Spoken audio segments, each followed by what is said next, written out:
So the other day I said I would make a video for people so they can learn how to start holding public officials accountable. They are trustees of the American people, okay? And they have a fiduciary responsibility and owe us a duty of fealty, all right? When I say servant, I'm not speaking down on anybody, because the position of servant is a very noble position. It's a very selfless position when executed properly, okay? But what we've been subjected to for the last 50, 60 years and even longer is administrative law clerks and administrative law judges who violate the Constitution by allowing Article 4 venues to run. So what they're doing is they are utilizing foreign law, foreign to the Constitution. They're engaged in usufruct and usurpation, operating outside the Constitution, which is a breach of their fiduciary duty, breach of oath, breach of trust, and they're in breach commercially, okay, speaking. Because they're using artifices and schemes to ensnare you into a foreign jurisdiction, all right? And there's some simple ways that we can prove that, and there's some very, very simple, eloquent ways that we can hold them accountable. So, the first thing I do in any matter is we go to Title V. We're going to open up Title V because you need to understand this. And we're going to go into Title V, and we are going to go to 2100 to 11,001. And the reason that we're doing that is, notice in Title V, United States Code, Part 3, talks about employees, okay?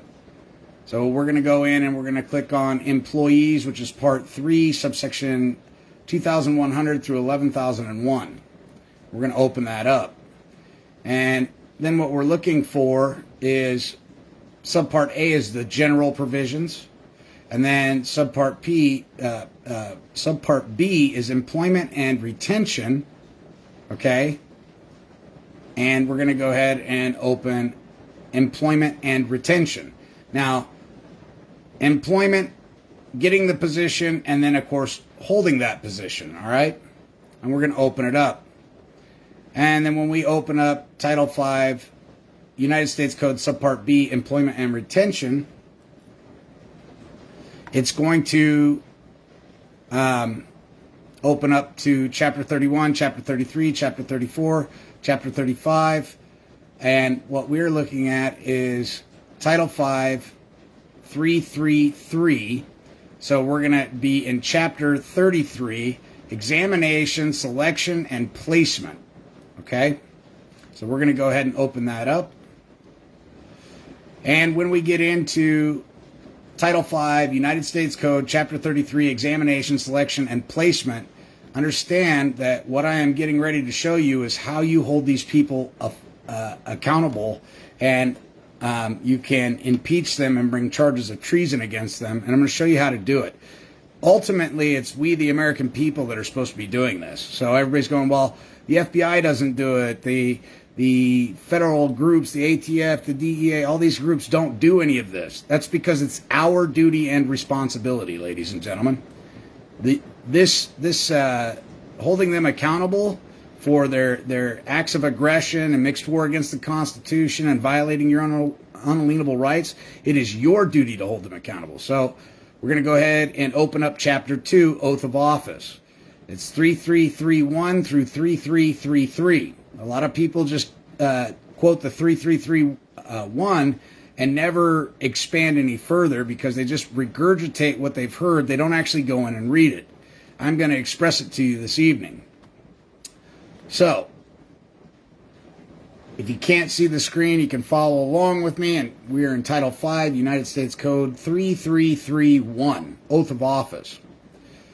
An individual, except the president, okay, so the president doesn't have to do this, but an individual does, except the president, elected or appointed to an office or office of honor or profit in civil services or uniform services.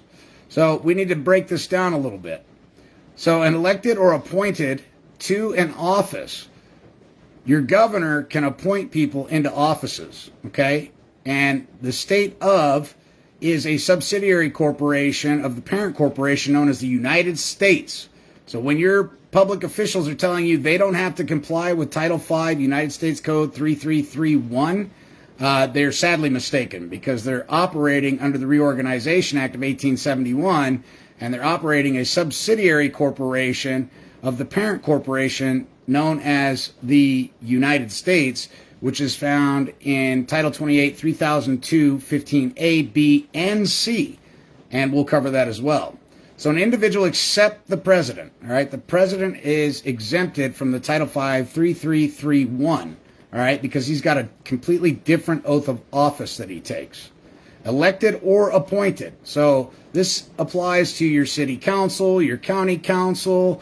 It applies to your mayor. It applies to the police chief. It applies to the sheriff's department, the sheriff's deputies. All of them are either elected or appointed to an office of honor, or if they're elected or appointed to an office for profit in a civil service or uniformed service, shall take the following oath, okay?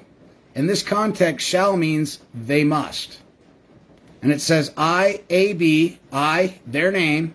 And when they're saying AB, we're talking full legal name. First, middle, and last. Okay, if they do it first name, middle initial, last name, that is not their full legal name, and they did not properly take the Title V United States Code 3331 oath of office, which means they do not fill the oath of office, or fill the office of the seat, or fill the seat of office to enforce anything against you, okay? So I, full name, full legal name, that's first, middle, and last, do solemnly swear, or they can affirm, right? If swearing is against their religious beliefs, there are no religious qualifications for the oath. So if swearing is something that would violate their religious beliefs, they can, in lieu of swearing, they can affirm, okay? That I will support and defend the Constitution of the United States against all enemies, foreign and domestic, that I will bear true faith and allegiance to the same, that I take this obligation freely. This is important. When they say that I take this obligation freely, it means of their own free will and volition. They weren't coerced into doing this. They're not under threat, duress, and coercion via arms. They are taking this freely of their own free volition, okay? Without any mental reservations, meaning without any opinion as to what their oath and duties are, okay? So without any mental reservations.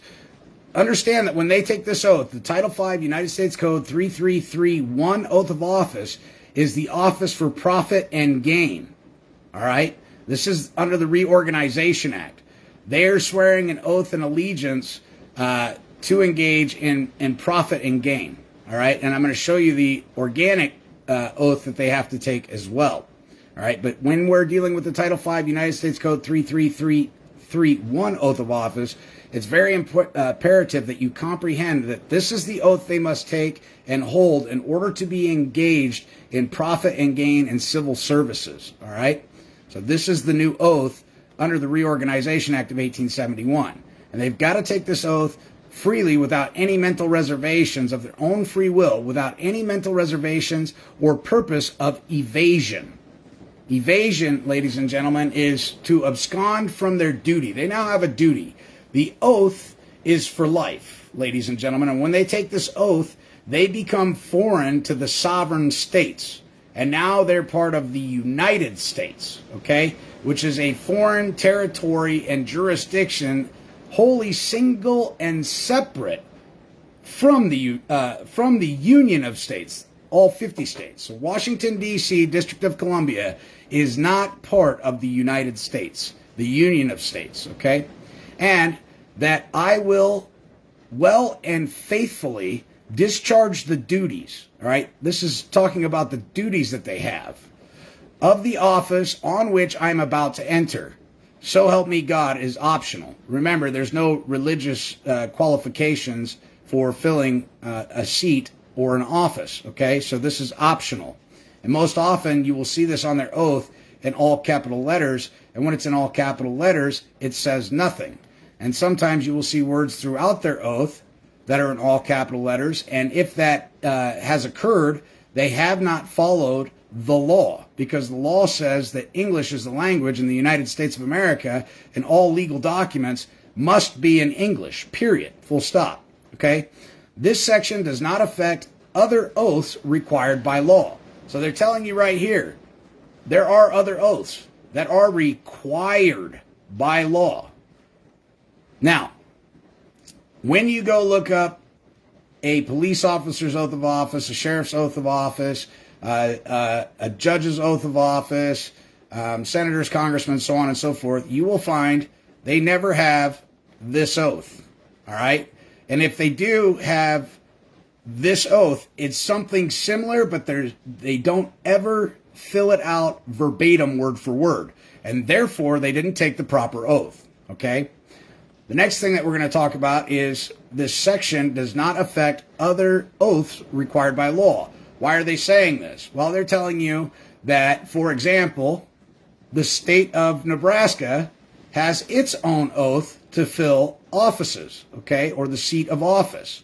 All right, so here's another oath that's required by law by the state individually, okay? But we're going to go back because we're not done with Title V under oaths of office. So now we understand that they must have this oath verbatim. They must use their full legal name, okay? And it must be witnessed by somebody who's qualified to administer an oath. Most often it's never done properly.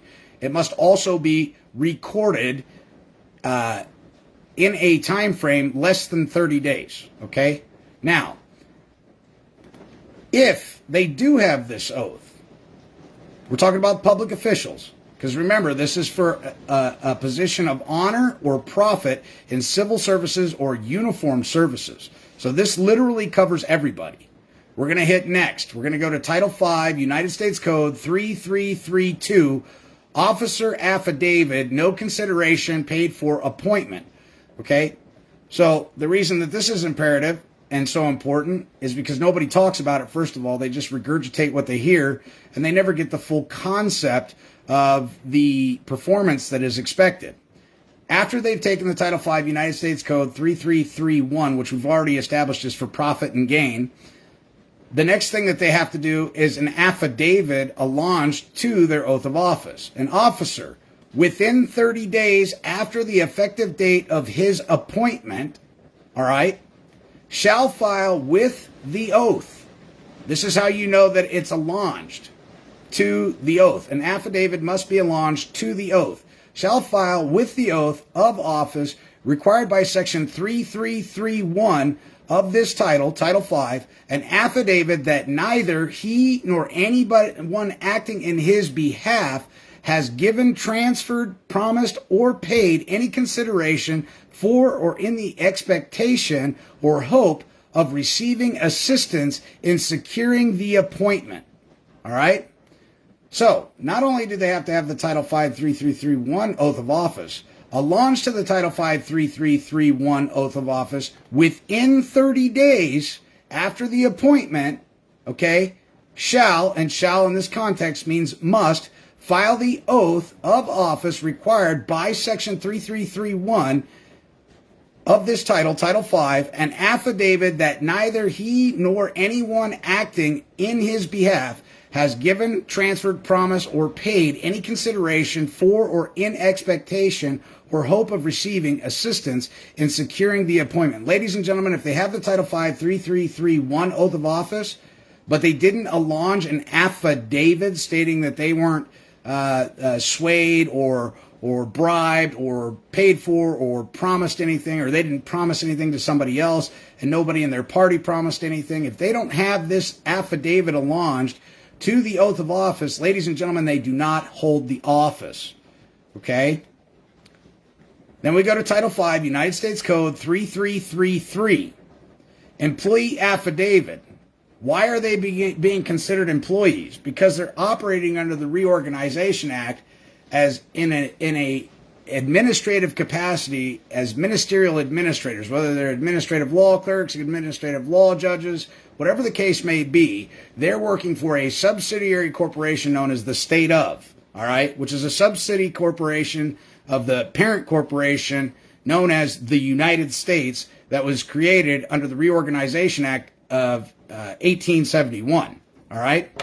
And this is their loyalty and fealty and striking against the government, okay? This is them saying that they're not going to overthrow the government, engage in sedition, insurrectionist behavior, treason, mixed war against the Constitution, mixed war against the people. So let's break it down. Title V, United States Code 3333. So far, we have 3 elements that they must be compliant with, okay? Must. It's not an option, all right? So even if they have the state constitution and they fulfilled that state constitutional requirement for an oath, they still have to be compliant with Title V, United States Code 3331, 3332, and 3333.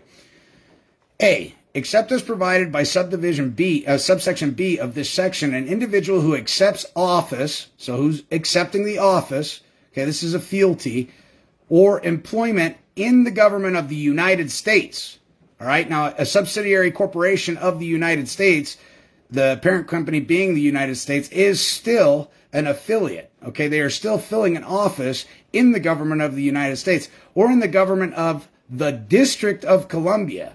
And we're going to get to the District of Columbia more because we're going to be talking about Article 1, Section 8, Clause 17, which is a territorial jurisdiction in the federal enclaves and military zone, okay, is the District of Columbia, a 10 square mile area, shall execute an affidavit within 60 days after accepting. So the first time they do the Title V 3331 oath of office, then they do the Title V 3332 affidavit alonge to it, and then within 60 days, okay, after accepting the office of employment, that his acceptance and holding of the office or employment does not or will not violate Section 7311 of this title, Title V. The affidavit is prima facie evidence that the acceptance and holding of office or employment by the affiant does not or will not violate Sections 7311 of this title. All right? So let's look and see what 7311 of this title is. 7311 of Title V is the loyalty and striking. An individual may not accept or hold a position in the government of the United States or the government of the District of Columbia if he advocates the overthrow of our constitutional form of government, is a member of an organization that he knows advocates the overthrow of our constitutional form of government. This is the Bar Association, ladies and gentlemen. Number 2 on Title V, United States Code 7311. Okay, the overthrow of the government through an organization. The Bar Association is a communist organization that is hell-bent on overthrowing the Constitution, ladies and gentlemen, okay?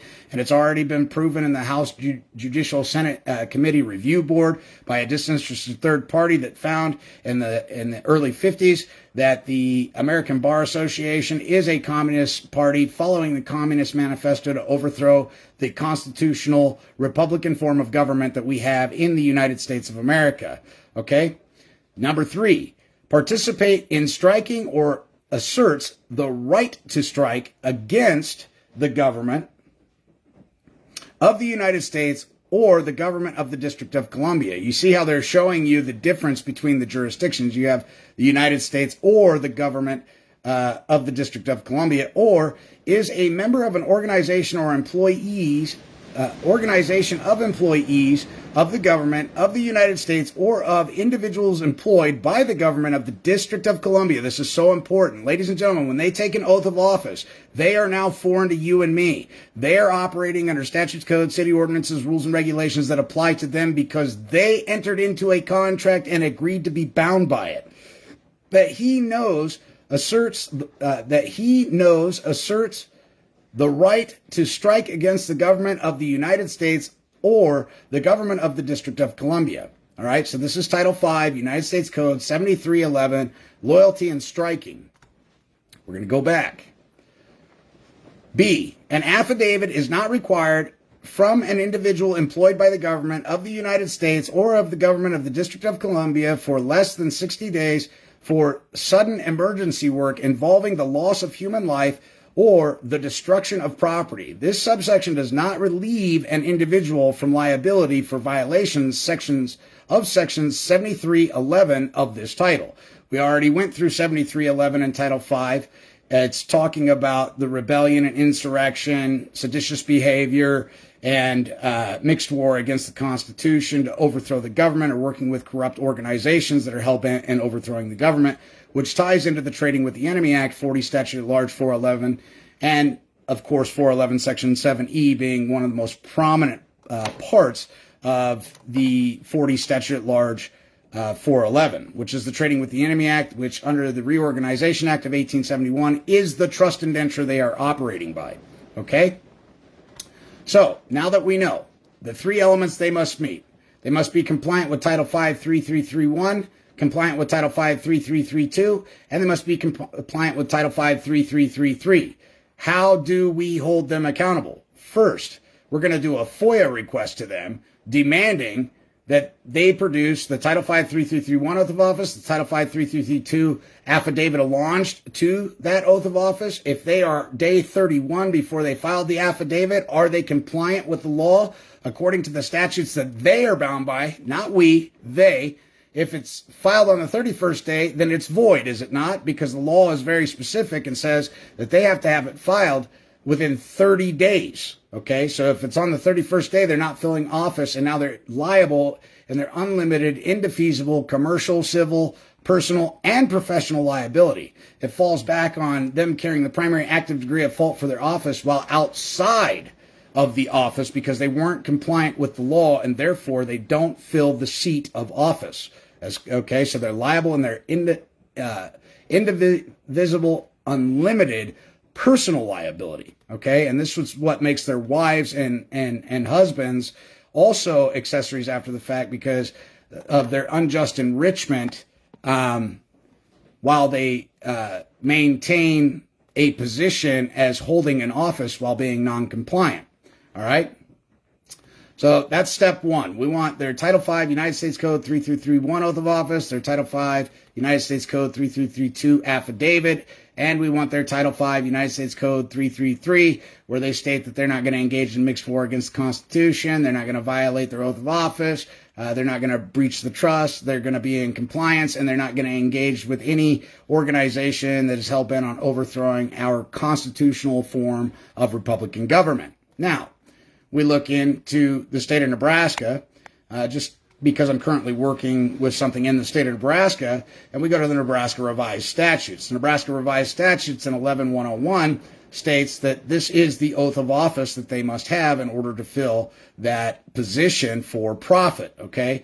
So, it says, I, and again, it needs to be the full legal name, first, middle, and last, do solemnly swear that I will support the Constitution of the United States and the Constitution of the state of Nebraska against all enemies, foreign and domestic. What I love about this is they're talking about the United States Constitution and the Constitution for the state of Nebraska, which means they're bound by both. Against all enemies, foreign and domestic. Again, you're noticing this language, all enemies, foreign and domestic. This lets you know that this is the for-profit oath of office, that I will bear true faith and allegiance to the same, that I take this obligation freely and without mental reservation or for purposes of evasion, and that I will faithfully and impartially perform the duties of the office of, and then of course they supplant the office that they're filling or the seat of government that they purportedly are going to fulfill, and the duties therefore they are bound to uphold according to the law. This is so important. It doesn't say statute, it doesn't say code, it doesn't say ordinance, it doesn't say rule, it doesn't say regulation. It says the law. And here later on I'm actually going to show you the law.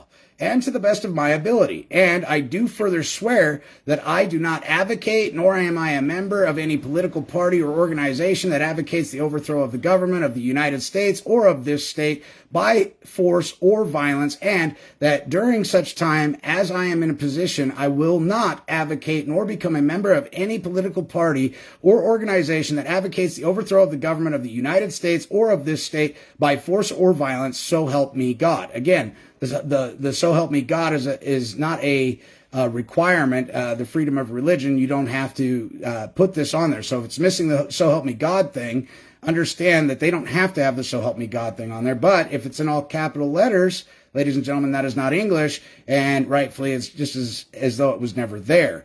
Okay? And if any of this isn't filled out properly with the full legal name, first, middle, and last name, then it is void. Okay? Now, with the Nebraska revised statute 11101, it's not requiring them to do any extra activity here. If any such officer is not required to give bond, the oath shall be filed in the office of the Secretary of State's office. So they're telling you exactly where you need to go in order to get that oath of office, or of the clerk of the county, or the city, village, or other municipal subdivisions of which he shall be an officer. So, for example, if they're a member of the city, you may be looking at the city clerk's office or the village clerk's office for their oaths of office. If they're a member of the county, you might be looking for the clerk of the county's records to get their oath of office, okay? Or other municipal subdivisions of which he shall be an officer. This is great. When they're talking about other municipal subdivisions, municipal is short for municipal corporations, ladies and gentlemen. These municipal corporations are creating municipal code, and they're trying to affix the municipal code to you and make it as though you have violated the code. Well, if you have violated the code, who cares? Who cares? At what point did you subject yourself and enter into a contract with a municipal corporation with a private DUNS number, an EIN number, and a tax identification number to be subject to their municipal code? They're subverting the United States Constitution using their foreign law against you, their foreign statutes, codes, city ordinances, rules, and regulations, and trying to drag you into one of their municipal courts with an administrative law clerk and an administrative law judge operating as a ministerial administrator on behalf of the municipal corporation. All right. And they're saying that you violated one of their benign statutes, codes, city ordinances, rules, and regulations, and trying to usurp power otherwise not delegated to them in the Constitution to drag you into a foreign jurisdiction and persecute you under some benign statute, code, city ordinance, rule, and regulation that doesn't apply to you. That's what grants rise to you issuing an invoice. Okay. Because if they're going to treat you like an employee, understand under the Treaty of Ghent, Article 10, slavery has been abolished. So if they don't have a contract proving that you knowingly, willingly, and intentionally, under your full, limited, unlimited commercial, civil, professional, and criminal liability entered into a contract with them, with full disclosure being had, then they're treating you like an employee, but they fucked up because they never discussed how much your precious valued time commodity is worth. And if you're going to treat me like an employee, well, allow me to hit you with a bill, a true bill to an owing, an invoice, if you will. Okay? And this is not conjecture. This is not hyperbole. I'm talking about how you can smoke these people on a multitude of ways. And so with that said, we've been through the Title V. Now we just hit Nebraska's. I want to bring this up because remember in Title V, they tell you that this does not affect the other oaths that they're required to take by law. By law is what we're going to be talking about next. Now, so we have the Nebraska oath of office, and then we get into the oath of office, state and political subdivision employees. Notice how they're called employees, not public servants. Employees. Why? Because they're running a business, ladies and gentlemen. This is just business. They're operating under the administrative branch. The administrative branch is lodged underneath the executive branch. Under the Reorganization Act of 1871, they are all ministerial administrators, administrative law clerks, administrative law judges. They're all operating on behalf of municipalities and corporations, all right? And they are duty bound to uphold what? the law. It says in their oaths that they're going to uphold the law. Well, we need to talk about what the law is, okay? And the law is very clear. So, for the oath of office, state and political subdivisions, employees form. All persons in Nebraska, with the exceptions of the executive and judicial officers and members of the legislature who are required to take the oath prescribed by Article 15, Section 1 of the Constitution of Nebraska. So they're telling you they're exempt from this part. The executive, judicial, and legislative branch is exempt from this section. This applies to those municipal corporations and the counties and the city boards and county boards and the city clerk and so on and so forth, okay, and the county clerk. And then when we get into the executive and judicial officers and legislators, I'll show you that as well. So they have to take this oath. It's the same oath that we just went through. Now, oath of office, false statement penalty. There's a penalty if they make a false statement. How might we be able to articulate that they made a false statement? Well, if they didn't use their full legal name, ladies and gentlemen, did they make a false oath? Did they make a false statement? Yes, they did. If any false statement is made in taking either of the oath prescribed in Section 11-101 and 11-101.01, the person making such false statement shall be deemed guilty of a Class 4 felony. What does that mean? Well, when they're convicted of a Class 4 felony, they can never hold public office again, which means they can never hurt you or I or any of our friends and family anymore. They will forever be removed from holding any office of trust or profit.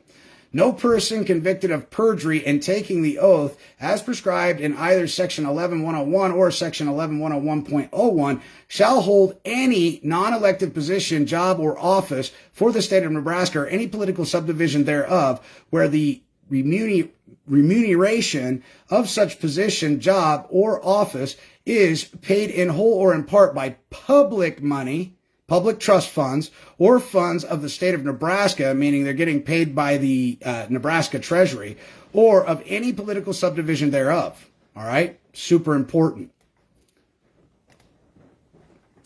Oath affirmation effect. Whenever an oath is required by Section 11-101 or 11-101.01, the affirmation of a person consciously scrupulous of taking an oath shall have the same effect. Okay. So in other words, when we're talking in equity, just because they didn't take the right oath, equity disregards the form and the technicalities of the form, and equity looks at the oath of office as an act to.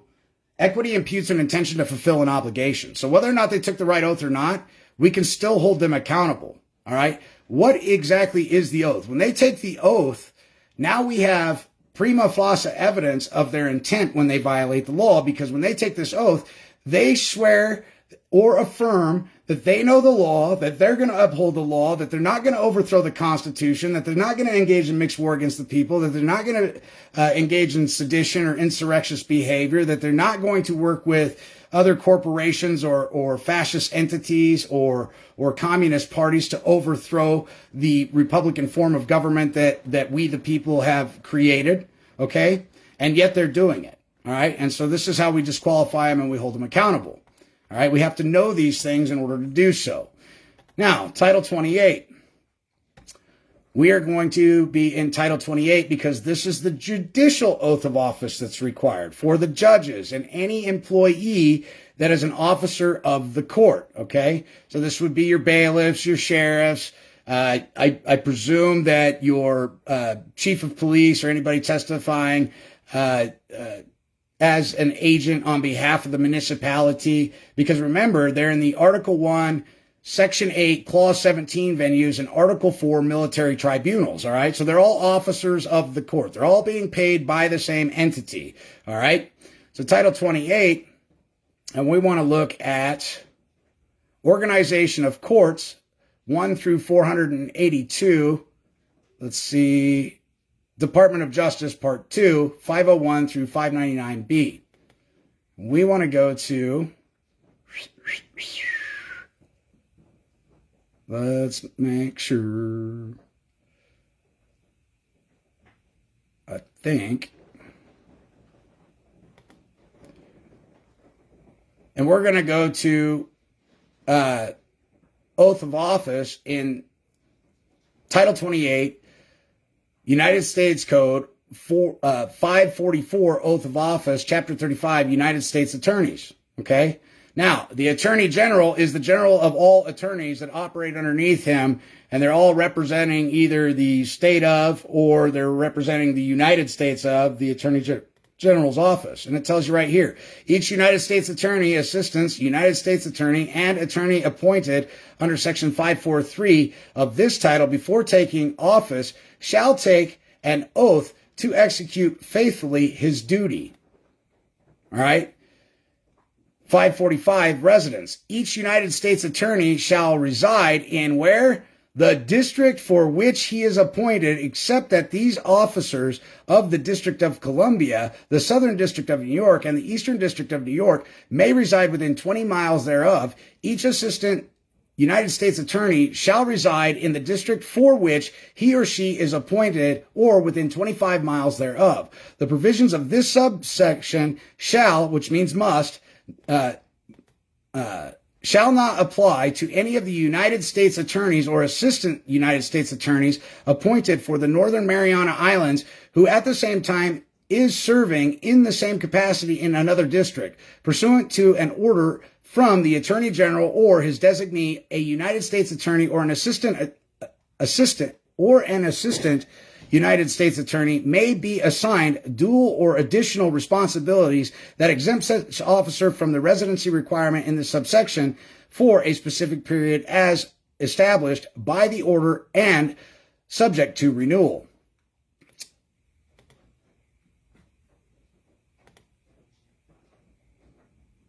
One second. We're going to jump back to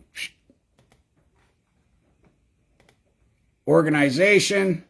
So now we're in Title 28, United States Code Part 1, Organization of Courts. And we are looking for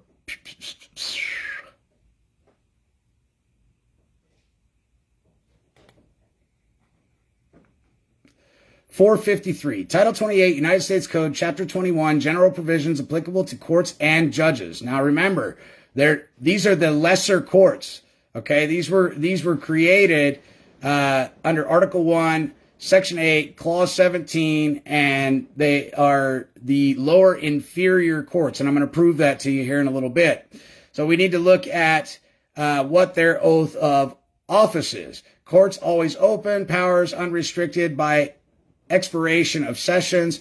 Oath of office. Here's the oath of office for your judges and effectively for officers of the court. Each justice or judge of the United States shall take the following oath or affirmation before performing the duties of his office. I, and then it's their first, middle, and last name, full legal name. Some of them don't have middle names, so first and last name. Do solemnly swear or affirm, obviously. They don't have to swear if it's against their religion. They can affirm that I will administer justice without respect to persons and do equal right to the poor and to the rich, and that I will faithfully and impartially discharge and perform all duties incumbent upon me as, and then this would be like the lower district court judge, county court judge, whatever it is, under the Constitution and the laws of the United States, so help me God.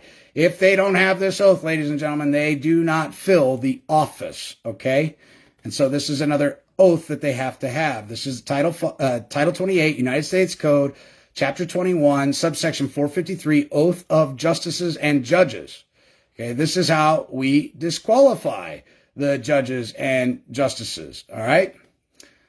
Title 28, United States Code 454, Practice of Law by Justices and Judges. Any justice or judge appointed under the authority of the United States who engages in the practice of law is guilty of a high misdemeanor. Ladies and gentlemen, when they're moving the court, when they're telling you, okay, well, if you're not going to plead, I'll enter a plea for you. That is practicing law from the bench, and that is a high misdemeanor. And they're banking on the fact that you don't know this stuff. All right, so you're going to charge them up under Title 28 United States Code 455, and the grounds for impeachment is Title 28 United States Code 454.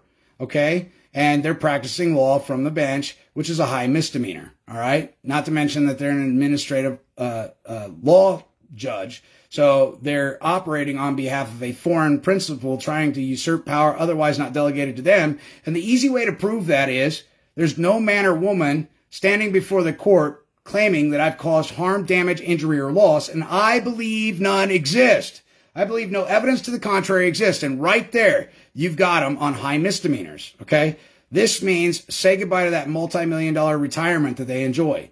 All right, because they try to usurp power, otherwise not delegated to them, and drag you into a foreign jurisdiction under Article 1, Section 8, Clause 17, under Article 4 of the Constitution, which is a military tribunal. All right, so that's grounds one. We're going to get to how you impeach them. I'm just talking about impeachable offenses at this point. Number 28, our next point here, Title 28, United States Code 455. Disqualification of justices, judges, or magistrate judges. All right. Don't let this menagerie of words fool you, because they're not judges. There hasn't been a judge in this country since 1791. They're all ministerial administrators administering a bankruptcy for profit and gain to extort, steal from you, deprive you of your life, liberty, pursuit of happiness, and the enjoyment of property. And they've been doing so since 1871, but it really got ramped up in 1933 when they did the abrogation of the Gold Clause. Okay. So let's look and see how we remove any presumption or assumption that they have any legitimate authority. And this is how we're going to do it. Any justice, judge, or magistrate, judge of the United States shall disqualify himself in any proceeding in which his impartiality might reasonably be questioned. Now, in every case, ladies and gentlemen, they're required to be in compliance with Title 26, the Internal Revenue Code, and the Internal Revenue Manual, and they're required on every case to file a 1099-R showing their financial interest in the matter. Okay, in every case, while they're administering the Chapter 11 bankruptcy and trying to usurp power otherwise not delegated to them and drag you into a foreign jurisdiction, it's all for commerce. It's all to administer the bankruptcy. You're the creditor, and they need your credit, and they're hypothecating your credit into existence, and they need you to claim the trust. They need you to claim the name, act as the trustee, so they can hold you liable as surety and being derelict in your duty to settle the account. But the problem is, you were never fully availed of what they were doing, but now you are, okay? And so it's their duty to disqualify themselves and to keep themselves apprised of any facts that might lend to the fact that their impartiality is being called into question, whether that be financial or otherwise. He shall also disqualify himself in the following circumstances. See, we're not even supposed to have to tell these people that they need to disqualify themselves. They're supposed to be able to do their own due diligence and realize that they can't do what they're doing and disqualify themselves in the first instance. But they're not doing that because the American people fell asleep at the wheel. So we're going to assist you and help you in making that decision. Where he has a personal bias or prejudice concerning a party. This means if they represented you in the past as an attorney, they know who you are, maybe they like you, maybe they don't like you, they must recuse themselves, okay? Or if you're married into their family somehow, or dating their daughter, whatever the case may be, they need to remove themselves. Or personal knowledge of disputed evidentiary facts concerning the proceedings, meaning somehow or another they became witnesses, or they know something about the case that was outside of the case being filed, but they have this knowledge and they're supposed to recuse themselves because of that, all right? To make sure that they remain non-biased, disinterested third party set to rule on the facts, all right? Now, in administrative proceedings, which is under the executive branch, ladies and gentlemen, again, that is a foreign jurisdiction.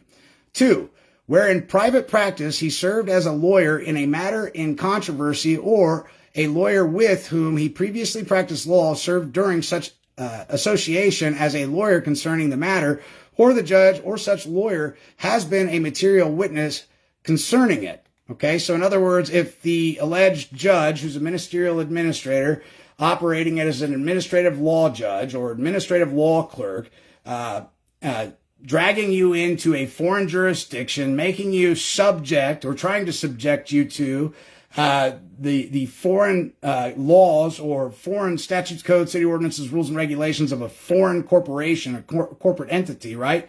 And they're violating the Constitution because you're not supposed to be drug into any of those matters in the first instance without a actual man or woman alleging that you've caused harm, damage, loss, or a hardship, all right? And that's the Sixth Amendment, your right to face your accuser, okay? They cannot usurp power and suck a man into this jurisdiction. They can only deal with fictions, and that's why these courts, these Article 1, Section 8, Clause 17 venues, military jurisdiction under Article 4 courts, are in fact creating a constructive trust, all right? And they're getting you to come in and claim ownership of this thing that they created in rem and trying to make you the liable party as surety or derelict in your duty as trustee. So when they ask you, are you the name, and you claim the name, that's good enough for them. You've claimed something you did not create, and now you are liable.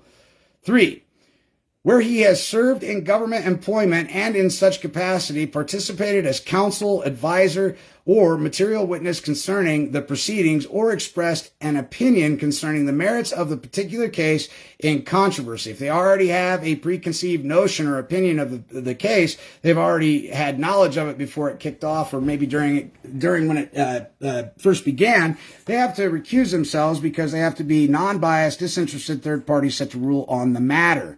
Okay, this is administrative procedures, okay?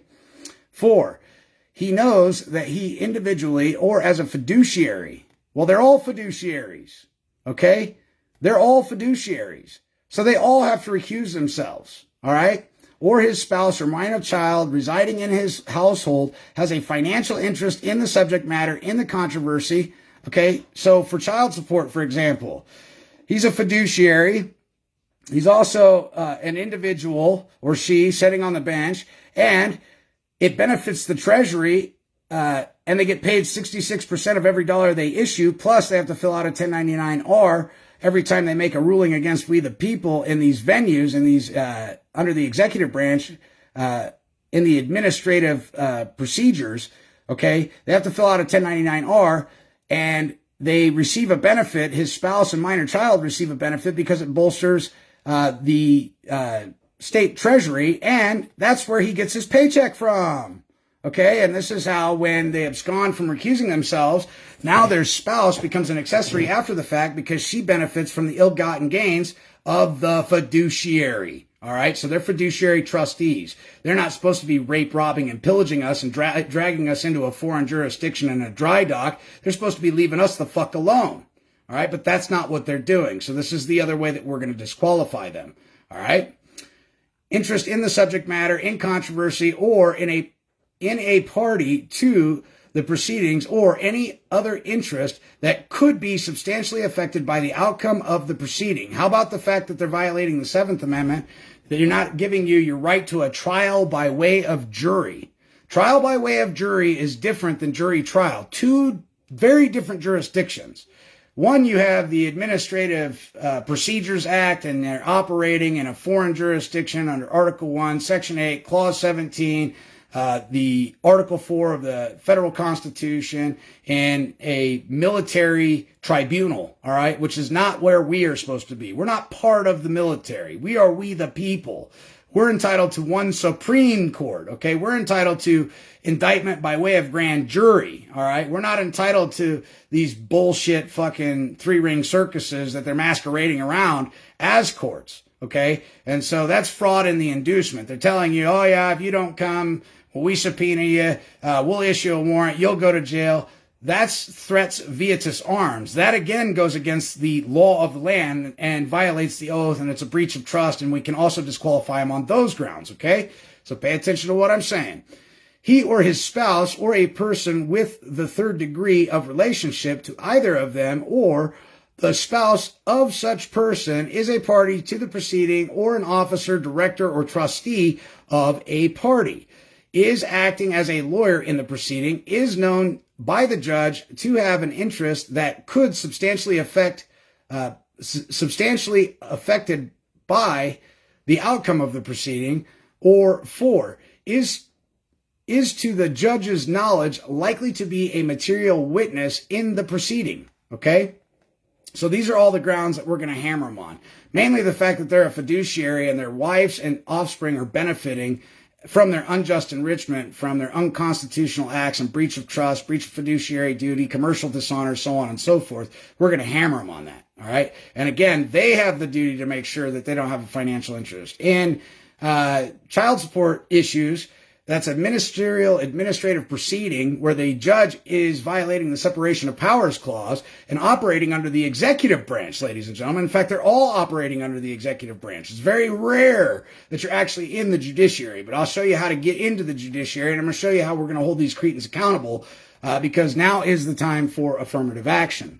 A judge should inform himself about his personal and fiduciary financial interests. They're supposed to self-report and make a reasonable effort to inform himself about the personal financial interest of his spouse and minor children residing in his household. All right. So again, under the ADA, the ministerial administrators and the ministerial administrative law clerks are getting a kickback under Title II and Title III of the American Disabilities Act to enforce child support under CFR 45 CFR 302.34 going into cooperative agreement with the state of and the federal government for 66% of everything that they issue. So they're getting a kickback financially, and they're getting a kickback from the ADA, the American Disabilities Act, under Title II and Title III. So there's no judge, no ministerial administrator, no administrative law clerk that could ever sit on the bench and claim that they don't have a financial interest, because they absolutely do. And they're supposed to self-report and investigate themselves to make sure that they don't have any financial interest, but they absolutely do. That's why they have to fill out the 1099 R form, which stands for their retirement, because on every case they rule on, they get a kickback into their retirement. All right. So that there's financial incentive for them to rule against you. For the purposes of this section, the following words or phrases shall have the meaning indicated. I'm not going to go through all that, but we are going to touch on fiduciary. Fiduciary includes such relationship as executor, administrator, trustee, and guardian.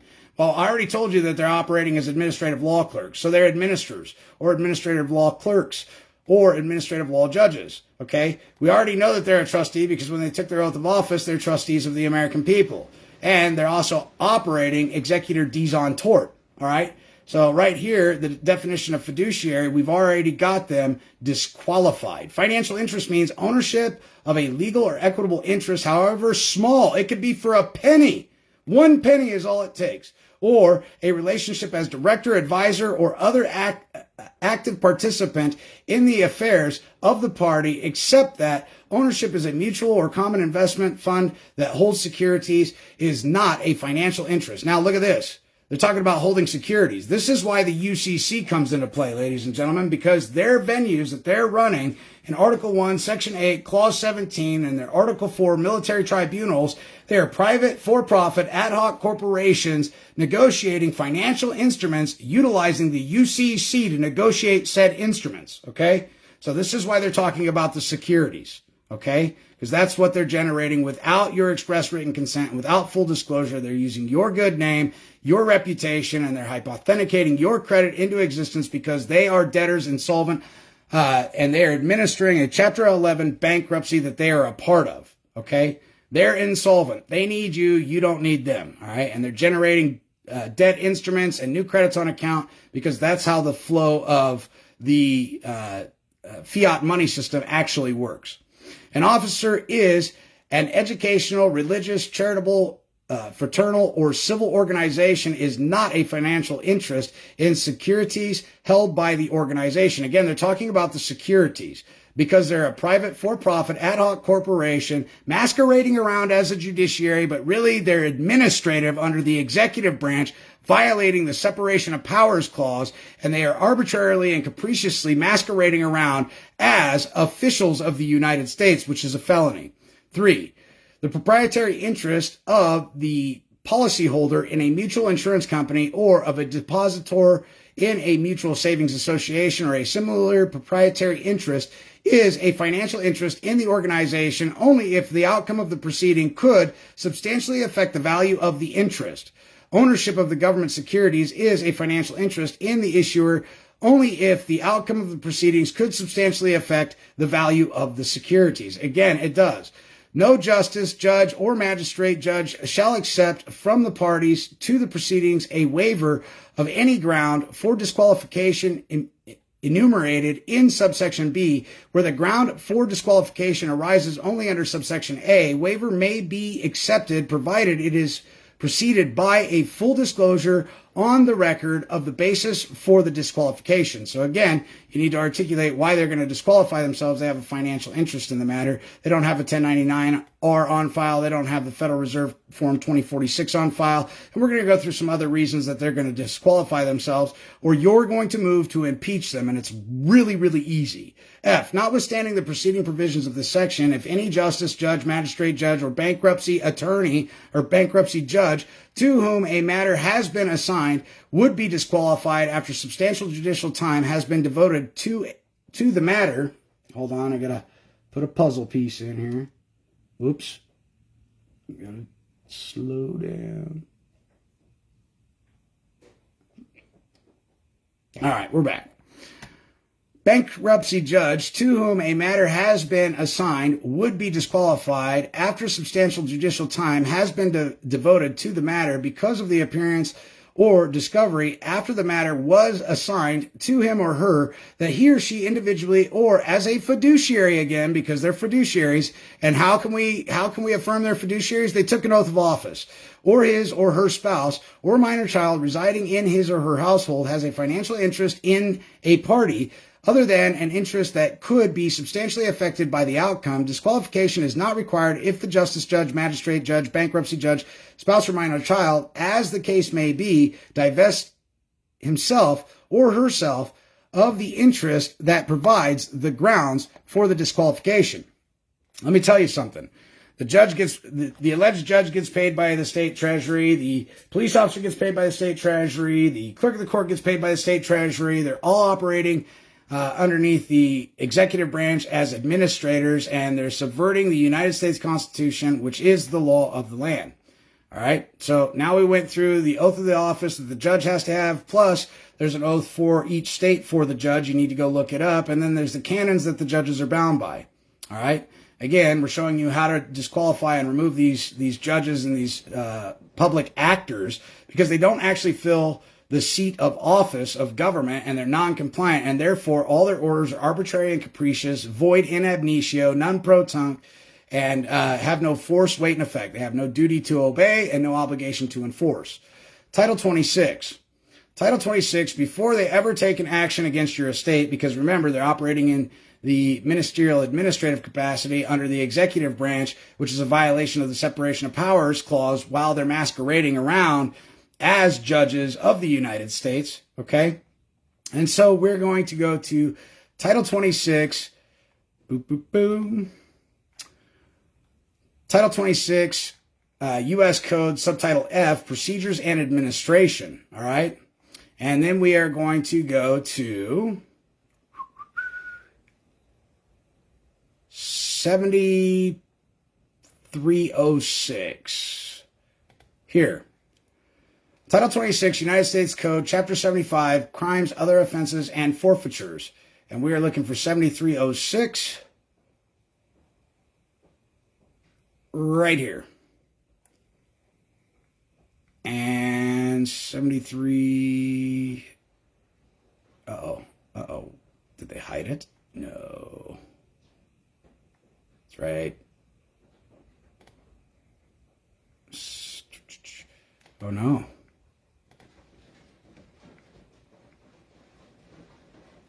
'73, they skipped it. What are they doing? They're moving some stuff.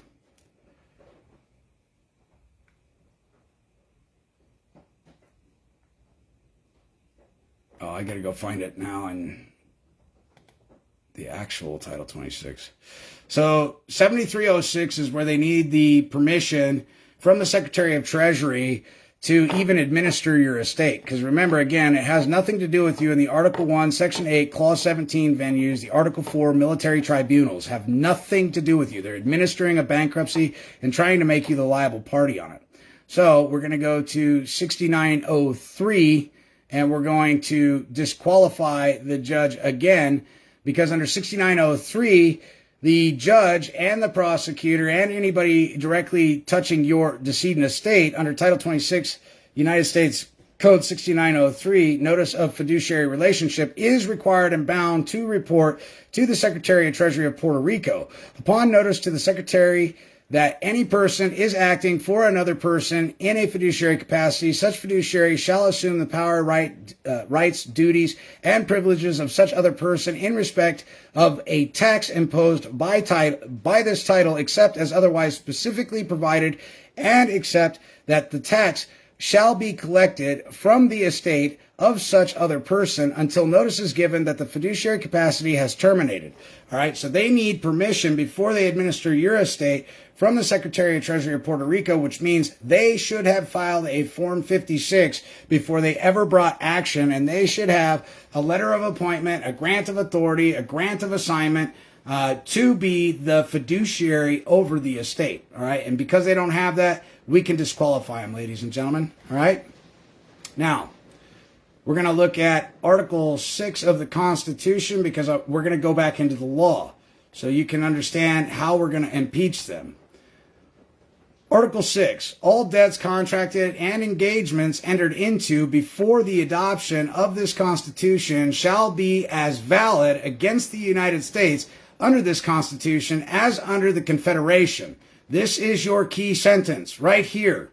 This is telling you the Judicature Act of 1875, where they commingled equity and their common law, statutes, codes, city ordinances, rules, and regulations. This is telling you right here that the Constitution can never be overcome, and the treaties that were entered into prior to the Reorganization Act of 1871. So this means that the Federalist Papers are still in play, ladies and gentlemen. This is how we're going to impeach them. Again, for their violations, statutorily speaking, we can impeach them, but we want to stick with the Constitution, because the Constitution proves that if they violated their oath of office, they knowingly, willfully, and intentionally did so, which makes it a crime.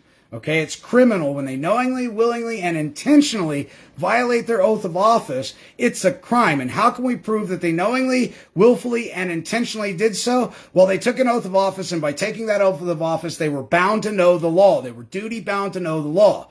And they absconded from the law, and they violated your Fourth Amendment, the Fifth Amendment, the Eighth Amendment, the Seventh Amendment, the Sixth Amendment, the First Amendment, the Third Amendment. And they violated the preamble to the Constitution. They violated the Federalist Papers. They violated the Treaty of Ghent. And they tried to subject you to a foreign jurisdiction. And they knew what they were doing when they did it. But we don't have to prove they knew what they were doing when they did it. All we have to prove is that they violated their oath and they denied you due process of law.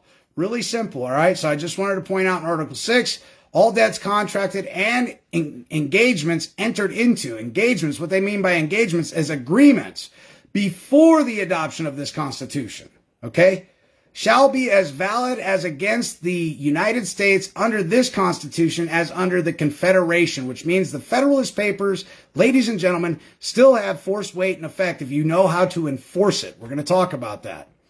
So again, just wanted to point this out again. We're looking at Federalist Papers number 81 through 85, and it says, let us now return to the partition of the judiciary authority between different courts. All right, remember, they keep telling you that the Article 3, subsection 2, subpart 1 venues don't exist anymore. They're trying to tell you that the constitutional original court of jurisdiction and courts of record no longer exist and that we can't get access to it. But I just showed you in Article 6 that if they tell you that, they just absconded from their duty. Worse yet, they acted in insurrection and seditious behavior, making a false conveyance of language under a false statement under the False Claims Act that the Constitution no longer applies. They're engaged in mixed war against the Constitution, and they knowingly, willfully, and intelligently did so, and therefore we have to remove them from office by impeaching them. Why?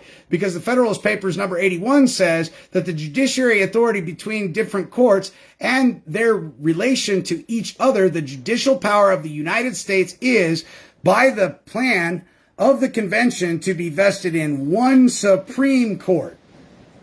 Ladies and gentlemen, when you and I go to a court, we are guaranteed the one Supreme Court of competent jurisdiction, a court of record.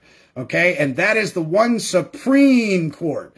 And in such inferior courts as the Congress may, from time to time, ordain or establish. Well, what are these inferior courts for? These inferior courts are for volunteers, and they are for the employees. They are for the trustees and the fiduciaries, okay? This has not fuck all to do with you, because you, as an American man or woman, a member of the Union of States, are guaranteed one Supreme Court of competent jurisdiction and a court of record, okay?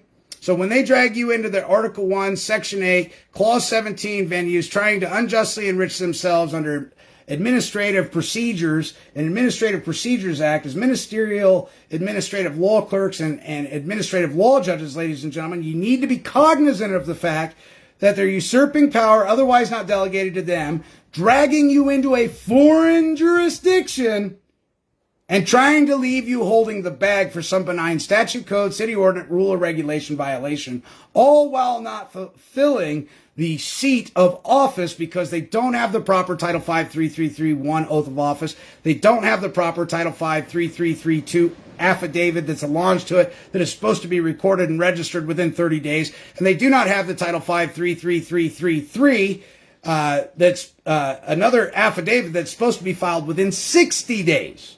Okay, of being appointed or elected.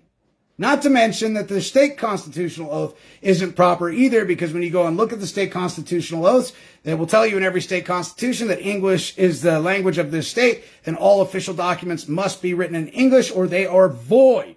They are not valid, okay? And so if their header is in all capital letters, guess what? It's void. If they're using Latin or French, guess what? It's void.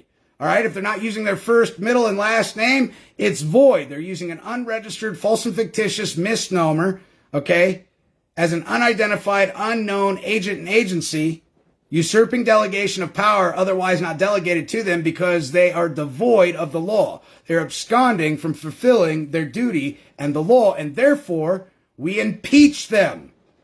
We impeach them. As soon as they're impeached, then we bring private suit against them, okay? And so the importance of pulling up the Federalist Papers is to let you know that you are guaranteed one Supreme Court in Federalist number 81, and it tells you that it's one Supreme Court, which is a court of competent jurisdiction that is guaranteed to we the people for our redress of grievance and for coming before a court of competent jurisdiction and a competent court of record. That is the one Supreme Court, and what affirms that is Article 6 says all debts contracted and engagements entered into, which are agreements, before the adoption of this Constitution shall be as valid against the United States under this Constitution as under the Confederation, which means that the Treaty of Ghent also applies. So Federalist number 81 and the Treaty of Ghent. Why are we talking about the Treaty of Ghent? Well, I don't have it pulled up, but we're going to tell you about the Treaty of Ghent. The Treaty of Ghent, Article 10, abolished slavery before Abraham Lincoln abolished slavery, allegedly. And the reason that he did it was because if he didn't comply with the Treaty of Ghent, okay, which was an agreement, a treaty between the United States of America and the British Empire, and with the East Indian Trading Company, if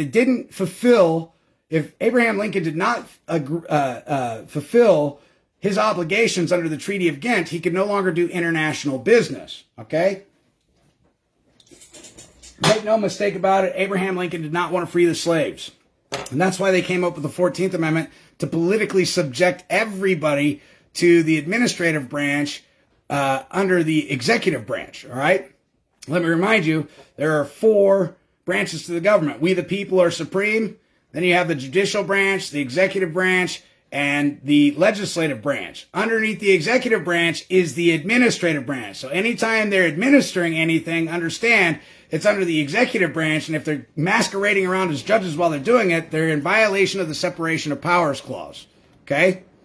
So that's, and to boot, they're engaged in emoluments violations because they're unjustly enriching themselves while masquerading around as judges.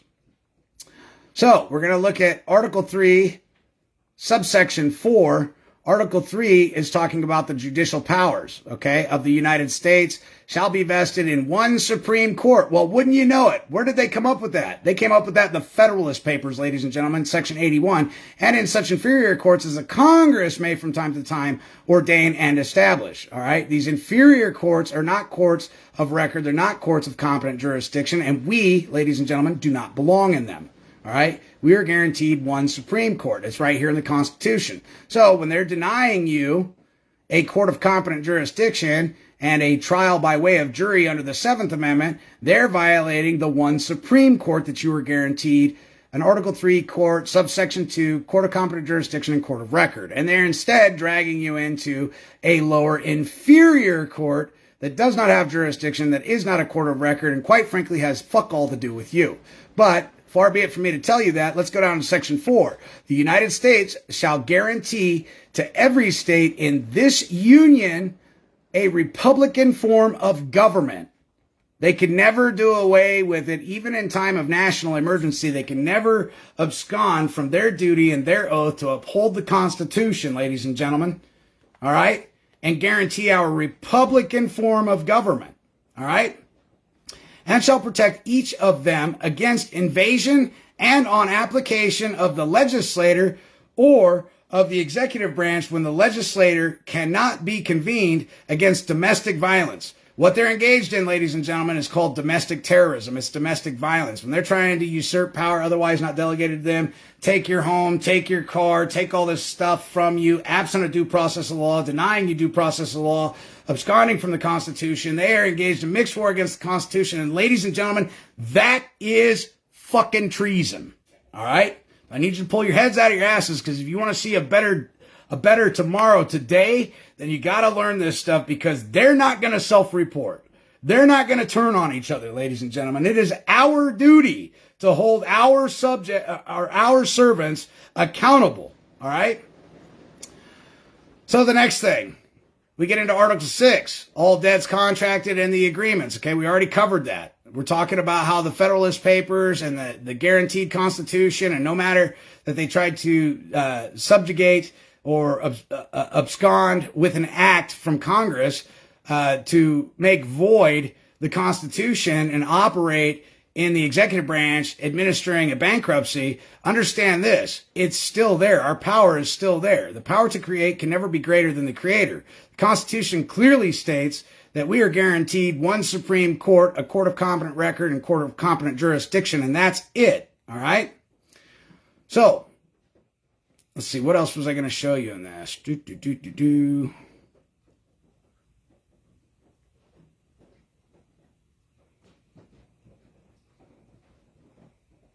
On to the next one. So what we're going to do here is Article 1817 statement. All right? We're going to move to impeach them. Let me get something to drink here. I'll be right back.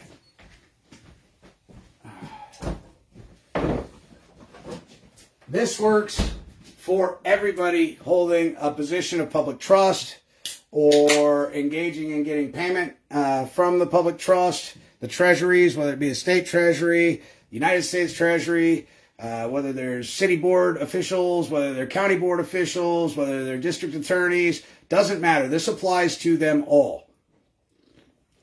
And they can be hung for treason. And I think under this administration coming in, I think we might actually start seeing that. So, I am a United States of America national, all right? I'm part of the Union of States, all right? I am a non-resident alien. I'm not a resident of the District of Columbia, okay? And I know who I am, so I can enforce this. Article 1, Section 8, Clause 17 shows you the territorial jurisdiction that they have which is 10 square miles, known as the District of Columbia, Washington, D.C., otherwise identified as Capitol Hill. Why do they call it Capitol Hill? Because they're engaged in capitalism. It's business under the executive branch, ladies and gentlemen.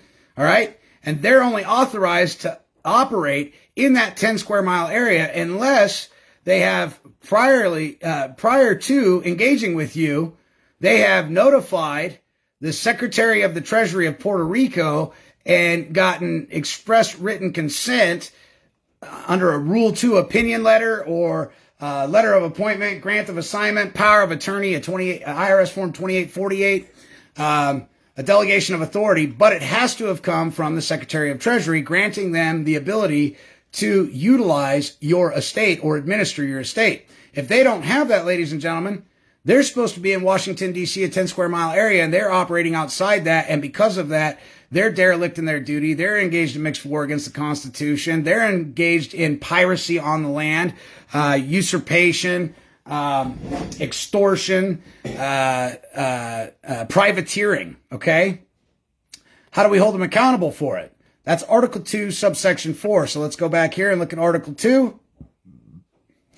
And we're going to go to Article 3. Article 2, right here. Section 4, right here.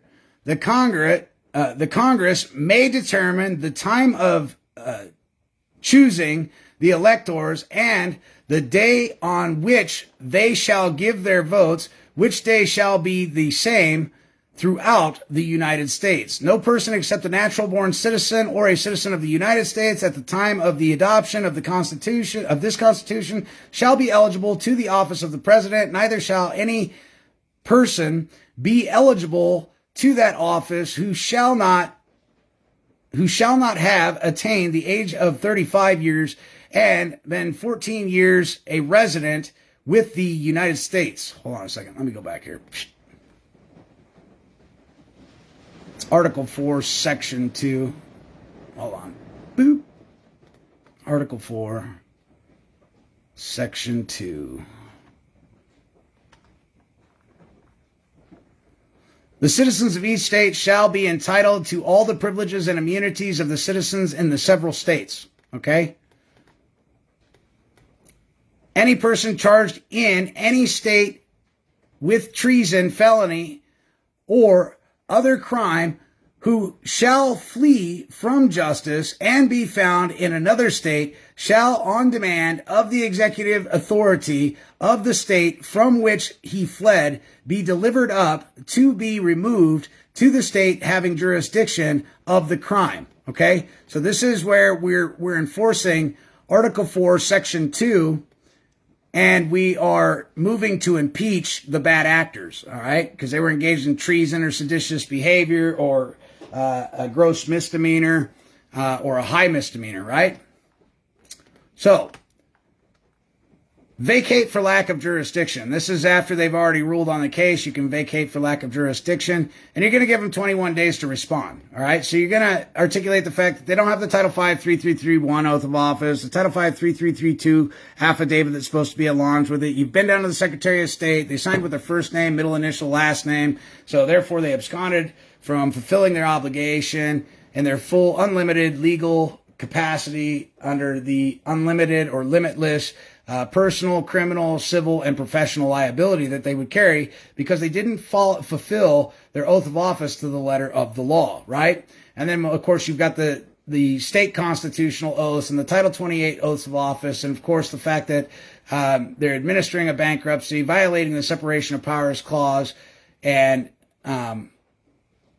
they subverted from your constitutionally guaranteed and protected rights as articulated in the First Amendment, the Third Amendment, the Fourth Amendment, the Fifth Amendment, the Sixth Amendment, the Seventh Amendment, the Eighth Amendment, the Ninth Amendment, and the 10th Amendment, okay? So let's go through those. The First Amendment is your freedom of religion. Maybe your freedom in religion is that you don't want to be bothered by anybody. That's the right to freedom of religion. You are allowed to believe and do whatever you want so long as it doesn't cause harm, damage, loss to another, and you honor your word. Your word is your bond. If you made a contract, fulfill your obligation and fulfill that contract. Otherwise, somebody might make a claim, not a complaint, a claim, and come after you for damages or for breach of your performance, right? So, Article 3. Well, many people don't know what Article 3 is, or the Third Amendment, excuse me. And the Third Amendment is, there is no quartering of soldiers in time of war or in time of peace, ladies and gentlemen. That means when a gun-toting moron pulls you over on the side of the road with his blueberries and cherries, one, he violated his oath of office. Okay, he engaged in insurrection, sedition, and treason by accosting you against your will, which is disturbing the peace, which is an arrestable offense without a warrant. Okay, and he declared an emergency when there was no emergency. All right, they start out by asking you a bunch of questions and demanding that you owe them some type of fealty and obligation to provide them information, which violates the Fourth Amendment. Okay, because absent a warrant, you're not legally or lawfully obliged or obligated to give anybody anything. All right, so they've committed about 15 felonies in the first 5 seconds of turning on the lights and pulling you over. Absent a victim, absent a crime, no affidavit in support, no statement of fact in support from a real party of interest claiming harm, damage, loss, or a hardship. They have violated your unalienable right to egress, regress, and ingress as you see fit with no injured party. As a privateer, piracy on the land, Title 18, 1661. All right, to unjustly enrich their principal, to benefit in retirement by unjustly enriching their principal by subjecting you to a foreign jurisdiction and what they purport to be law, which is statutes, codes, city ordinances, rules, and regulations. When a gun-toting moron on the side of the road does that to you, what he's actually operating as is a motor vehicle code enforcement operator on behalf of the DMV who's gone into private cooperative agreement with the AAMVA, which is a non-profit private organization that pays lobbyists to create legislation that bolsters their juxtaposition under the Safe Highway Care Acts, okay, that you're not subject to. All right? There's a difference between commerce and private. And so in the private, they violated the Third Amendment because now you're quartering on your land a soldier in time of war or peace, and he's on your land with the intent to rape, rob, pillage, loot, plunder, extort, and take from you under the guise that he has the statutory authority to, which is a violation of his oath because he's using a foreign jurisdiction with foreign statute, code, city ordinances, rules, and regulations to extort you. All right? So that's how we impeach him. He's gone. Plus, he doesn't have the Title V 33331 oath of office. He doesn't have the Title V 3332 affidavit in support of his oath of office. It's supposed to be recorded and registered with the Secretary of State or in the county or city that he's working for. And he doesn't have the Title V 3333 loyalty affidavit that's supposed to be alonged also to the Title V 33332 and 33331 oath of office. All right? And then you hem them up on the fact that their state oath of office more than likely is going to be written in all capital letters. As you know, when we look at the Chicago Styles Manual of 2016, all caps letters on page 666 clearly articulates that it is not English. The world-renowned scholars of literature and grammatical experts, because there is a law to grammar that must be adhered to, just like the law of mathematics and physics. There's a law to it, ladies and gentlemen. It's just not hyperbole or conjectural horseshit. It is actually a law to grammar. And they say, the leading world experts state that all capital letters is not English. It's not even a form of ASL because ASL requires hyphens in between the letters to conjoin the letters to form a word, even if it was going to be something that could be perceived as legible. Understand that the Chicago Styles manuals were created by the Federal Reserve banks, and they are utilized for banking transfers and banking negotiations and contracts. So they know full on well what they're doing. All right.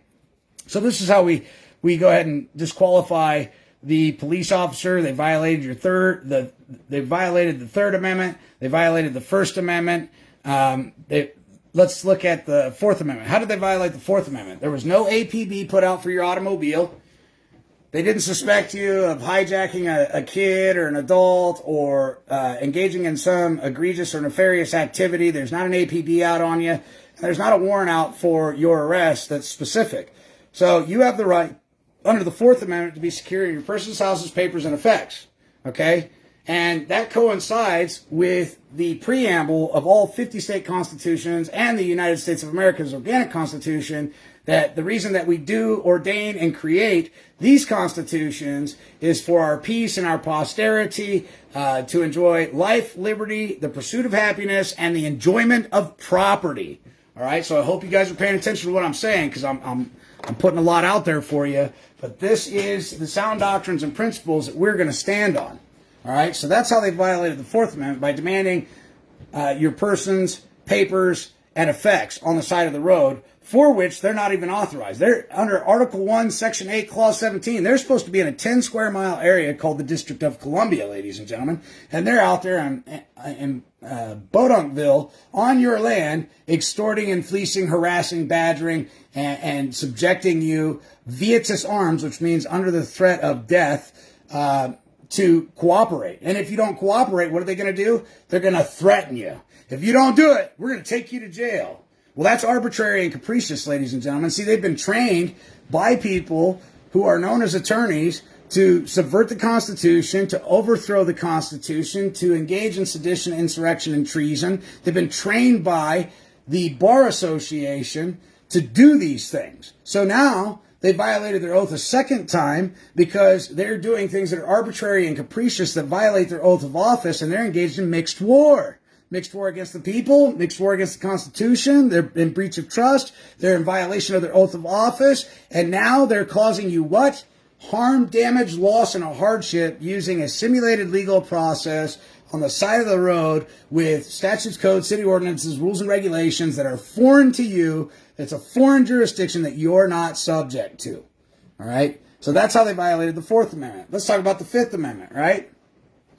And in the Fifth Amendment, we are looking at the fact that you have the right not to incriminate yourself. And you also have the right to be justly compensated for anything that's been taken from you. So when they tell you, if you don't give us what we're asking for, you're going to jail. That's threat, duress, and coercion via its arms. Okay? You, a reasonably prudent man or woman, now has cause and reason to believe that they're going to be caused harm, damage, injury, or loss. That is otherwise known as domestic terrorism. Okay? They're engaged in domestic terrorism, being foreigners on your land without the authority from the Secretary of Treasury to even handle your estate or engage with you or be outside of the 10 square mile area known as Capitol Hill. All right? Let's move on. We're going to talk about the Sixth Amendment. How are they violating your Sixth Amendment? Well, they come in uniform. The officer, the judge, the clerk of the court, and the district attorney are all paid by the same fucking entity. They're all in cahoots with one another, dragging you into a foreign jurisdiction and running game on you because you don't know the Constitution. You don't know how to hold them accountable. You don't know how to throw them in jail, Leavenworth, or in Guantanamo Bay. 2025, I want to see a bunch of you guys putting people in Guantanamo Bay. Not because you want to, not because you have to. It's because it is what needs to be done to ensure that our offspring don't have to endure what we've endured for the last 40, 50, 60 years. All right. How we affect positive change is by putting these people exactly where they belong. We're not doing it out of ill will. We're not doing it out of malice or bad intent. We're doing it because it is what is expected of us if we are going to enjoy this republic that so many people have given their life for. Okay, it's a duty incumbent upon us. Therefore, it can't be malicious in nature because we're just duty bound to hold them accountable. All right. How did it violate the Seventh Amendment? Well, of course, they're going to tell you you have a right to a jury trial. It could be a bench trial or it could be a jury trial or you can have a jury of your peers. Well, that's a fucking shit show. You can't possibly have a jury of your peers because every last one of them numbnuts is going to go in there and raise their hand and pledge and vow to be a United States citizen. Well, United States citizens derive from Washington, D.C. So all of them, right out the gate, commit perjury. Okay? So all the juror members commit perjury. Secondly, you're not guaranteed a right to a jury trial or a bench trial in administrative law under the Administrative Procedures Act under Article 1, Section 8, Clause 17 under a Article 4 military tribunal, ladies and gentlemen, what are we guaranteed? We, the American people, okay, we, the state citizens, what are we guaranteed? Okay, we're guaranteed one court of competent jurisdiction. We're guaranteed to be left the fuck alone by our public servants unless there's a man or woman making a claim stating that we've caused harm, damage, loss, or a hardship to them, and we refuse to acknowledge the harm, damage, loss that we've caused and make right with them. Okay, and now they're going to drag us in to a court of competent jurisdiction to get remedy, resolved, to redress their grievances because they're a man or woman aggrieved. In the instance that you're in an Article 1, Section 8, Clause 17 venue and Article 4 military tribunal, you need to understand that you're being drugged into a foreign jurisdiction. All right? And that's the 7th Amendment violation because you're guaranteed a trial by way of jury, okay, by a competent group of your peers, all right, in an Article 3, Subsection 2 venue, a constitutional, organic court of jurisdiction and a court of record. And you're being denied that in these lower inferior courts. These are administrative courts where they're trying to find the facts, which they're really not trying to find the facts. They're trying to figure out how they can hem you up. So how they can extort you to bolster the bankruptcy and use you as a creditor while not disclosing the true nature and cause of the transaction, which is really banking. All right, and the Article 1, Section 8, Clause 17, Article 4 venues, it's all about administering the bankruptcy on behalf of the office of the President of the United States, ladies and gentlemen. You don't belong there. You don't belong there. All right? So let's talk about the 7th Amendment. That's another way that we're going to disqualify them because we're demanding our trial by way of jury. And they, oh yeah, we're going to give you a trial by jury. And they'll say it. And then you'll realize really quickly they're not giving you a trial by way of jury. They're giving you a jury trial, which means the judge decides the law and the dipshits who all purge themselves and proclaim to be United States citizens are going to turn around and rule on the facts of the case. And the ministerial administrator, who's really an administrative law judge, is going to tell you the law that's applicable. For example, let's just say it's a driving offense. The judge, the ministerial administrator, is going to stick to the DMV code. They're going to stick to your revised statutes for your state pertaining to the Department of Motor Vehicle, which means that the agent on the side of the road was in a cooperative agreement. The gun-toting moron was in a cooperative agreement with the DMV enforcing the Motor Vehicle Code. So he's a Motor Vehicle Code enforcement officer, and that is what they're going to call law, ladies and gentlemen. They're going to call the Department of Motor Vehicle Regulations the law in that instance. They're going to presume and assume that you were engaged in commerce. They're going to presume and assume that you're an employee that's bound by those codes and regulations created and promulgated by the DMV, who went into private cooperative agreement with the Attorney General and the Governor in the United States and the AAMVA under the Motor Vehicle Safe Care Act, the Motor Vehicle Highway Safety Care Act. Okay, so it's important to understand what they're doing. That way you can stop it and head it off. At this point, the 8th Amendment violation comes in. Cruel and unusual punishment. They're running a simulated legal process with sham pleadings.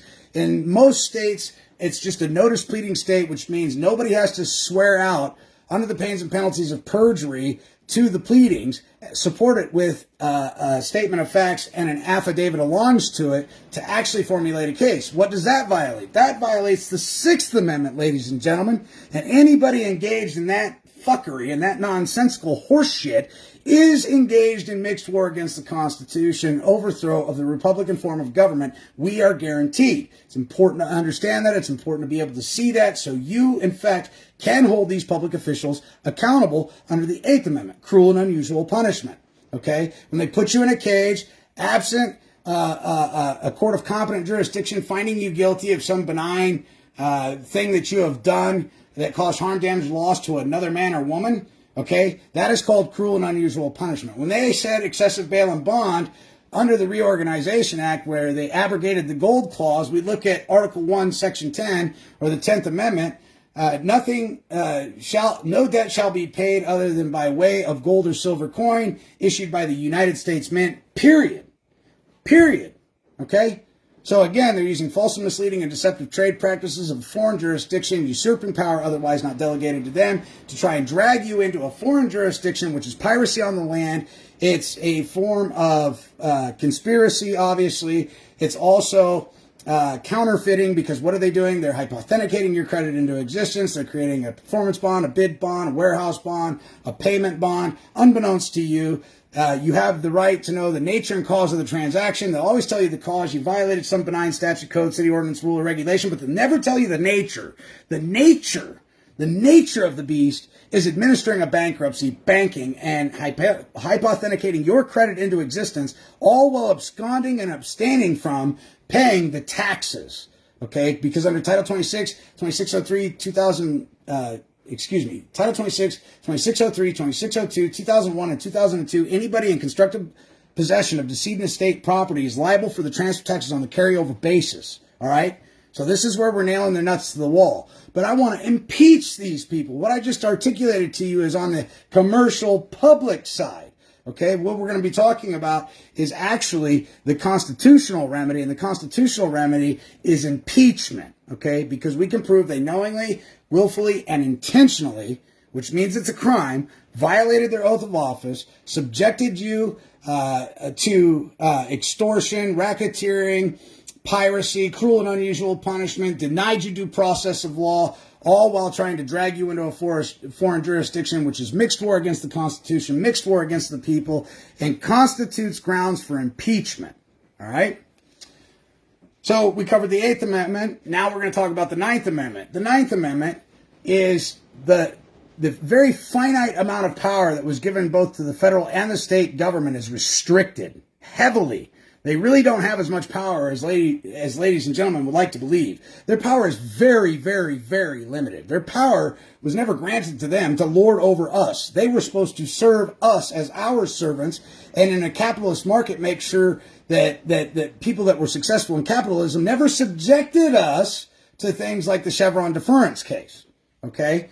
Where we would be subject to the codes and rules and regulations of Walmart, Target, the DMV. These are all private for-profit organizations that unless you're gainfully employed, their rules and regulations don't apply to you. All right?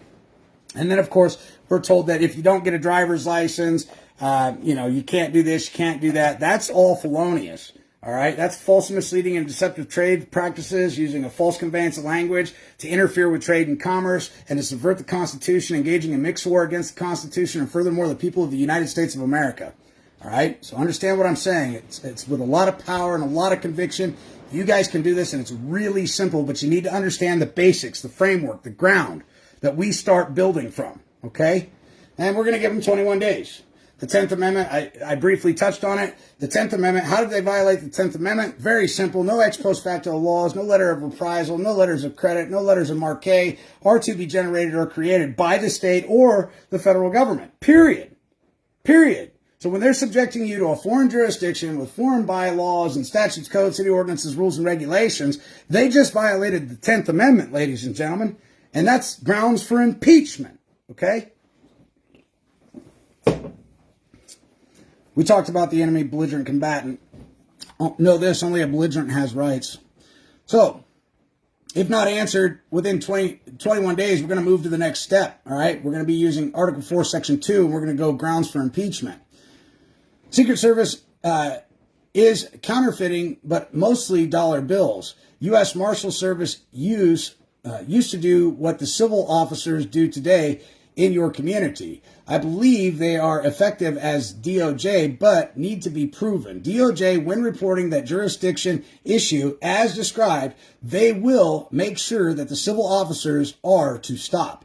So again, you're going to stop the court from moving forward because they're administrative law judges trying to subject you to a foreign jurisdiction, and you're going to put them on notice. Hey, you're engaged in piracy on the land. You're engaged in RICO. You're engaged in extortion. You don't have your proper oaths of office on record. You don't fill the seat of office.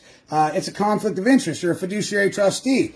What evidence do you have that I knowingly, willingly, and intentionally entered into a contract that subjects me to the administrative side of the Article 4 military tribunals or Article 1, Section 8, Clause 17 jurisdiction? All right, this territorial jurisdiction is what we're talking about. And territorial jurisdiction could be challenged at any time. And I'm telling you right now, when you execute this, the shit hits the fan. Because if they don't stop at this point, I'm going to show you what you do. Okay, and this is extraordinarily effective. And we're using the Constitution. Okay, and so it's not up for debate. It's not an argument. This is not something that we presume. This is not something that we assume. It is factually and structurally put in the founding documents that this is, in fact, our remedy when the law or the agents and agency, the servants, fall outside their senses and try to subject us to other corporations or entities. Okay, so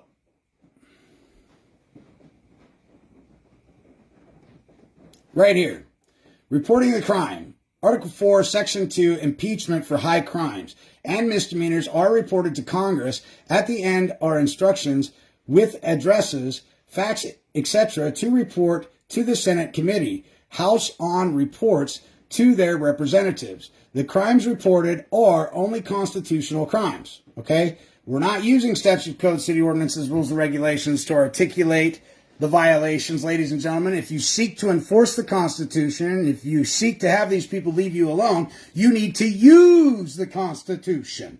Okay? And so how are we going to use the Constitution? Well, I just gave you Article 1, or the First Amendment. They violated your freedom of religion. Your religion may be to go egress, regress, and ingress from point A to point B 2 or 3 times a day. That's your prerogative. Maybe that's part of your religion, okay? To travel, to be fruitful, to multiply, to be about the Heavenly Father's good works. Maybe that's your religion, and you have the right to use the modern day conveyances to go from point A to point B because you're not engaged in any commercial activity that would be regulated under Article 1, Section 8, Clause 17, or the Fourth Amendment under the military tribunals, right?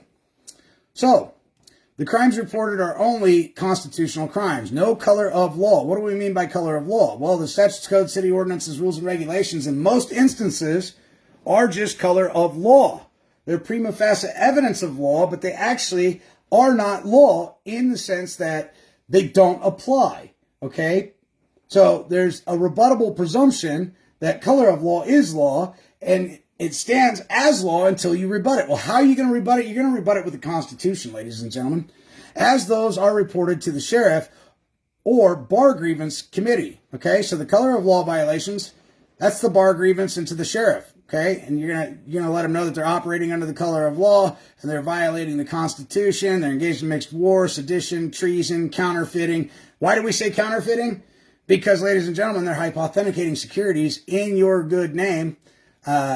Under Article 1, Section 8, Clause 17, and Fourth Amendment, the Article 4 military tribunals to administer a Chapter 11 bankruptcy. All right? This is why they got rid of James Traficant. This is why they got rid of T. McFadden. This is why they euthanized JFK. All right? Because he was warning us all about this stuff. All these guys were warning us about what was coming.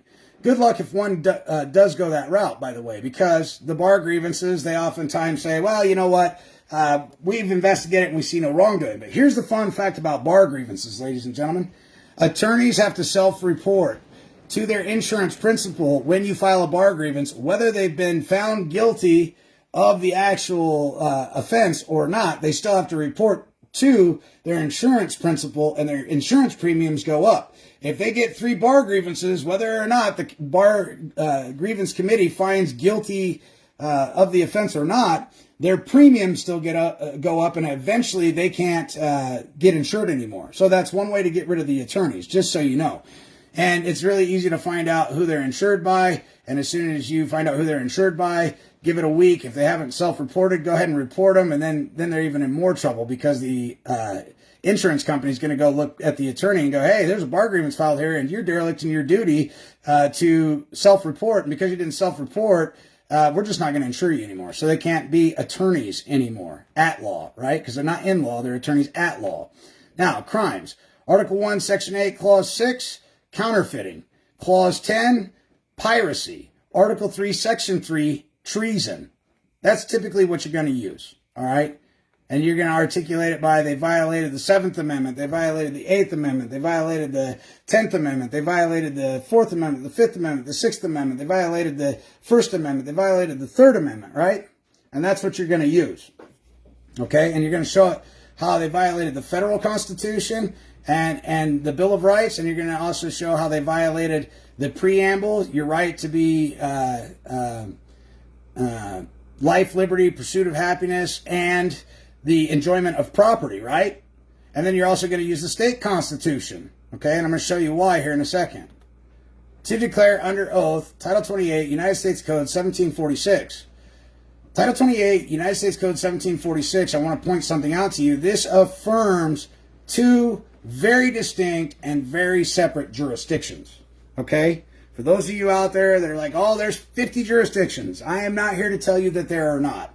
In the commercial side, in the public side, there are a plethora of jurisdictions, all right? You've got auxiliary, concurrent, and exclusive. On the private side, you have auxiliary, concurrent, and conclusive on the public side, okay? On the public side, you have the Trading with the Enemy Act. You have the Federal Reserve Banking Act. You have all these acts. Acts, ladies and gentlemen, do not appeal, do not change, do not alter or amend the Constitution. There is a specific process that they must go through to amend or abolish the Constitution. Just because under the Reorganization Act of 1871 they created new constitutions that are similar but not the same as the organic constitutions does not mean that those new constitutions under the Reorganization Act of 1871 replace, abolish, or destroyed the organic acts. The organic acts, ladies and gentlemen, are still there because, again, we're guaranteed a Republican form of government, and we already covered that in talking about the Article 6 in the Constitution, talking about any of the documents or treaties prior to the Constitution still have the full faith and credit and still have the same force, weight, and effect as law. Okay, because earlier I told you we're going to talk about law. That's what I'm pointing out. I'm pointing to you that the treaties are law. Okay, that the agreements made before the Constitution that are still in effect are the law. Okay, and the constitutions themselves are the law. All right, it's the law of the land. And then, of course, we have Article 4, subsection 1, the full faith and credit clause.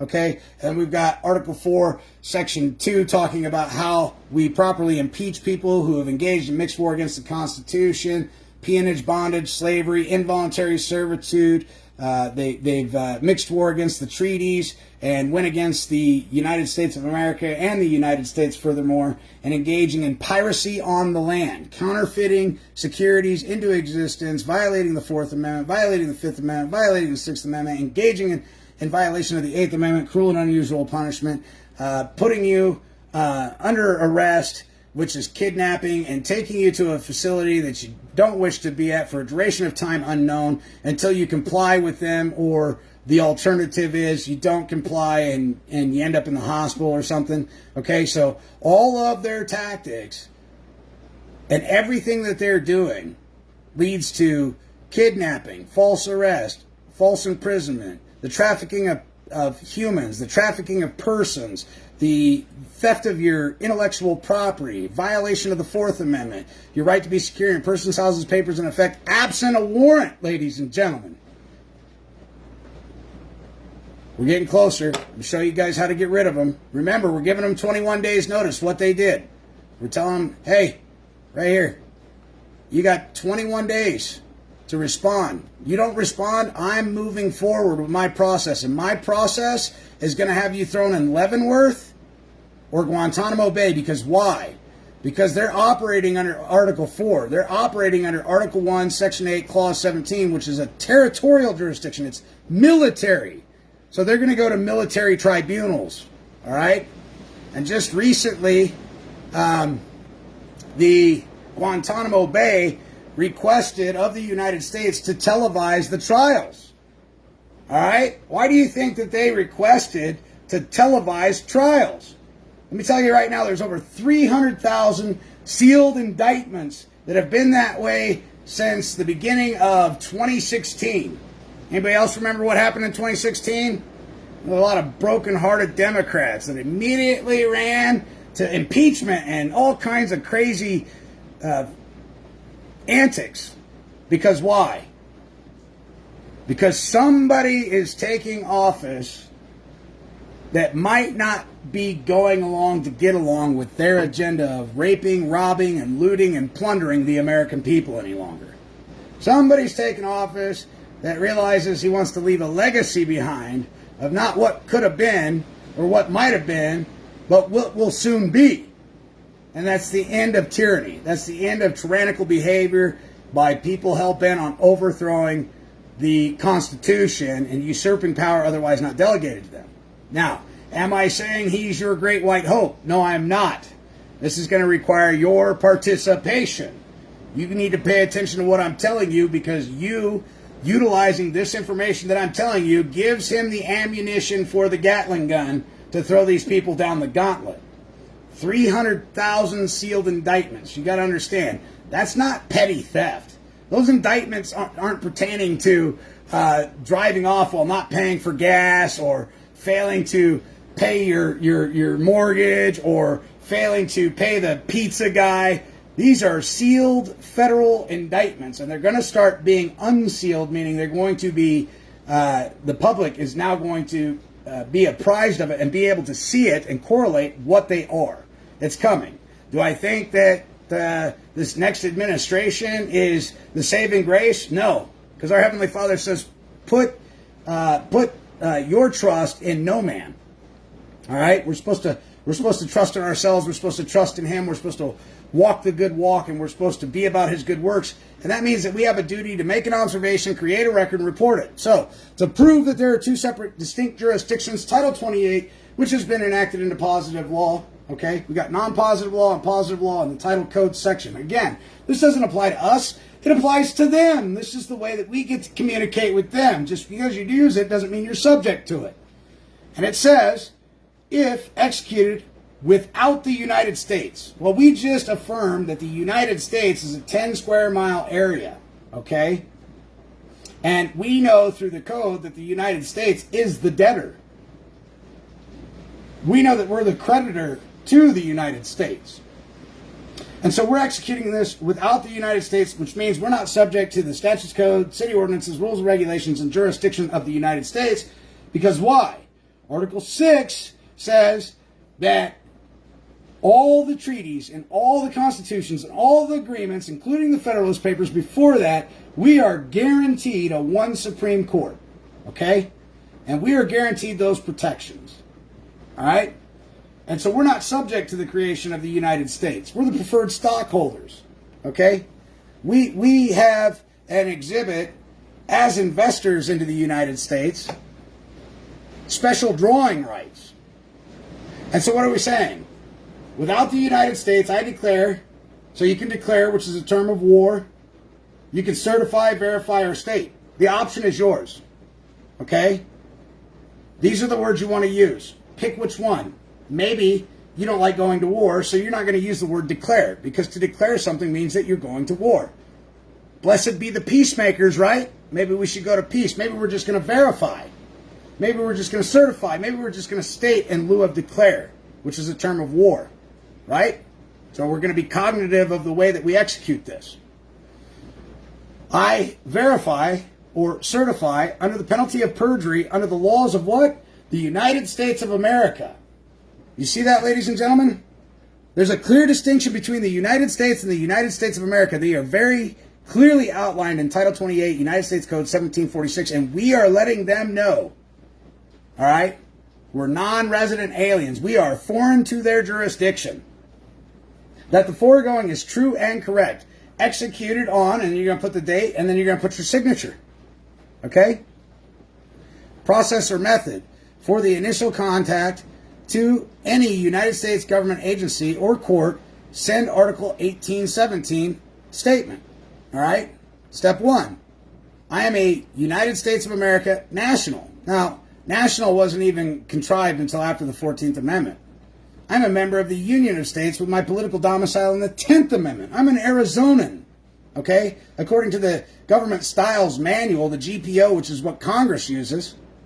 Okay, Chapter 5, page 95 of the 2016 Government Styles Manual says I'm an Arizonan. I'm a member of the Union of States. Okay, my place of nativity is Arizona. All right? Not state of Arizona, which is part of the United States. Mine is Arizona, part of the United States of America. All right? The union of states that made the compact to form a more perfect union known as the United States of America, creating the federal government that is charged with the duty of protecting my rights to ensure that the state doesn't become overzealous and usurp power otherwise not delegated to it. Make sense? Are you with me? All right? Article 1, Section 8, Clause 17, that's the territorial jurisdiction. Article 4, Section 2, that's the grounds for the impeachment. Okay?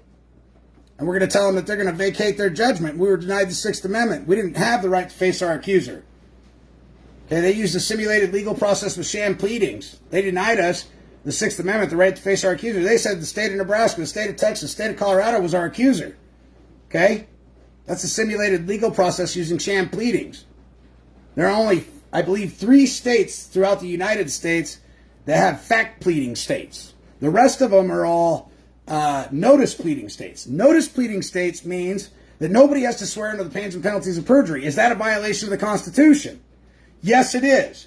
Can you articulate it and explain it? Yes, I have the right to face my accuser. And if nobody swore out on an affidavit and a statement of fact alleged to the pleadings, then there is no accuser. No man or woman has come before this court, sworn to, independently bonding their claim, and therefore I've been denied the Sixth Amendment and been brought into a foreign jurisdiction under foreign law, violating my right to life, liberty, the pursuit of happiness, and the enjoyment of property, and to be peaceful and sensible amongst my fellow man, violating my First Amendment right to my right of religion and freedom of religion. Right? Think about it. Violated the Eighth Amendment because it's cruel and unusual punishment to subject you to something and lead you to believe that you're a wrongdoer. When you know damn good and well that you're not a wrongdoer. You're in the right. Because if you're a wrongdoer, you're honorable, and had you been given proper notice, you would have made right, and it would have never went to a court anyway. See, when they're taking you into a court, they're saying that you're less than honorable. They're saying that you had a duty and that you were informed at some point to make right with a man or woman aggrieved. And I say to the court, at what point was proper due process of notice and opportunity given to me to afford me the ability to make right with the one aggrieved? They can't answer that. They can't answer that because Kris Kringle, the Easter Bunny, the Tooth Fairy, and the state of is a fiction. You couldn't have possibly caused harm, damage, or loss to a figment of man's imagination, but they get people every day, all the day, because they are not true to themselves. You cannot serve 2 masters. At some point, ladies and gentlemen, you're going to have to figure it out. You have to hold these public servants accountable because they are your fiduciary trustee. 63 and Jurisprudence 2D, page 247 in 2011, Westlaw clearly articulates that public officials are fiduciary trustees and trustees of the American people and owe us a duty and a fealty. All right? How's it become a Ninth Amendment violation? The duties not granted to the federal government or the state government are resting in the people, period. We, the people, have the ultimate authority of the things that are not enumerated. Okay, so there's the enumerated and the unenumerated. And guess who's in control? That's right, you, because there's 4 branches of government. We, the people, are supreme. Then there's the judicial, executive, and legislative branch. They want you to believe that after the reorganization of 1871, the Republican form of government no longer exists because they need you to participate in their executive branch. So they can subject you to administrative law clerks, administrative law judges, using false and fictitious misnomers, using simulated legal process with sham pleadings to unjustly enrich their principal, to hypothecate your credit into existence. They need mens rea. They use presumption and assumption in the Article 4 courts. The Article 1, Section 8, Clause 17, territorial jurisdiction is the military, and they're supposed to protect our rights guaranteed by the Constitution. This is why what I'm showing you is so powerful. When I say you will send people to Leavenworth, don't feel bad about it. They made a conscious choice on their own. We tried to inform him. We warned him. We gave him notice and opportunity. We told him, hey, we ain't nothing to fuck with. We're like poison dart frogs. We're really pretty to look at, but I wouldn't stick one in my mouth. I wouldn't touch one and then rub my eyeball. All right? And we're letting him know, hey, danger, Will Robinson. Better back the fuck up. I know you think you can do whatever you want, but I'm telling you, there are consequences and repercussions for your actions. And in 21 days, I promise you, I will bring you to your fucking knees. And it's not because I'm vindictive or malicious. It's because I am duty bound to do so, to protect my fellow brothers and sisters. Okay? With that statement, send an enclosed copy of the document requiring your court appearance. If I want to be more explanatory, use the following longer document. One may consider sending up the command chain. All right, this is known. The command chain is known as the doctrine of office found. So if I send something to a senator, but it's above his pay grade, in order for him to remove the primary active degree of fault from him, he has to send it up the chain of command and give me notice as a servant of me, which is a prestigious position, that he has done his job under the doctrine of office found, and he has sent it up the chain of command to the next guy in line that may be able to provide remedy. Okay? He can't just discard and go, I'm not going to communicate with that guy. I think it's wacky what he's doing. Well, if he does that, now he aids and embeds the crime. He's aiding and embedding. And now he's a party to the action. All right? So you give him 21 days. Federal Rules of Civil Procedure. You don't have to give them 21 days, by the way. The second they violate the law, which is the Constitution, the Federalist Papers, the Anti-Federalist Papers, the treaties, the Charter of the Forest, the Treaty of Peace, Treaty of Paris, the Treaty of Ghent, you don't have to give them any notice at all. They knowingly, willfully, and intentionally did so. How can we prove it? They took an oath. That oath said that when they took that oath, they knew the law, they would enforce the law, and they would never, ever violate the law. So that's how we prove that it's knowingly, willfully, and intentionally. There's a difference between knowingly, willingly, and intentionally versus knowing, willful, and intentional. Okay? So it's knowingly, willfully, and intentionally. Knowingly, willfully, and intentionally are the words that you need to use. Knowingly, willfully, and intentionally violated their oath of office, engaged in breach of trust, engaged in sedition, insurrectious behavior, breach of their oath, right? They violated their fiduciary compact. So, where are we going to send this to? The House Committee on the Judiciary. Where is this found? I'm going to show you. For Nebraska, Article 3, Section 17, Impeachment Procedures. The legislators shall have the sole power of impeachment, but a majority of the members elected must concur therein. Proceeding may be initiated in either a regular session or a special session of the legislature upon the adoption of the resolution of impeachment, which resolution shall give reasonable notice of the acts or omissions alleged to constitute impeachable offenses, but needs not conform to any particular style. What they're telling you is this is an equitable impeachment, ladies and gentlemen. There are no specific forms.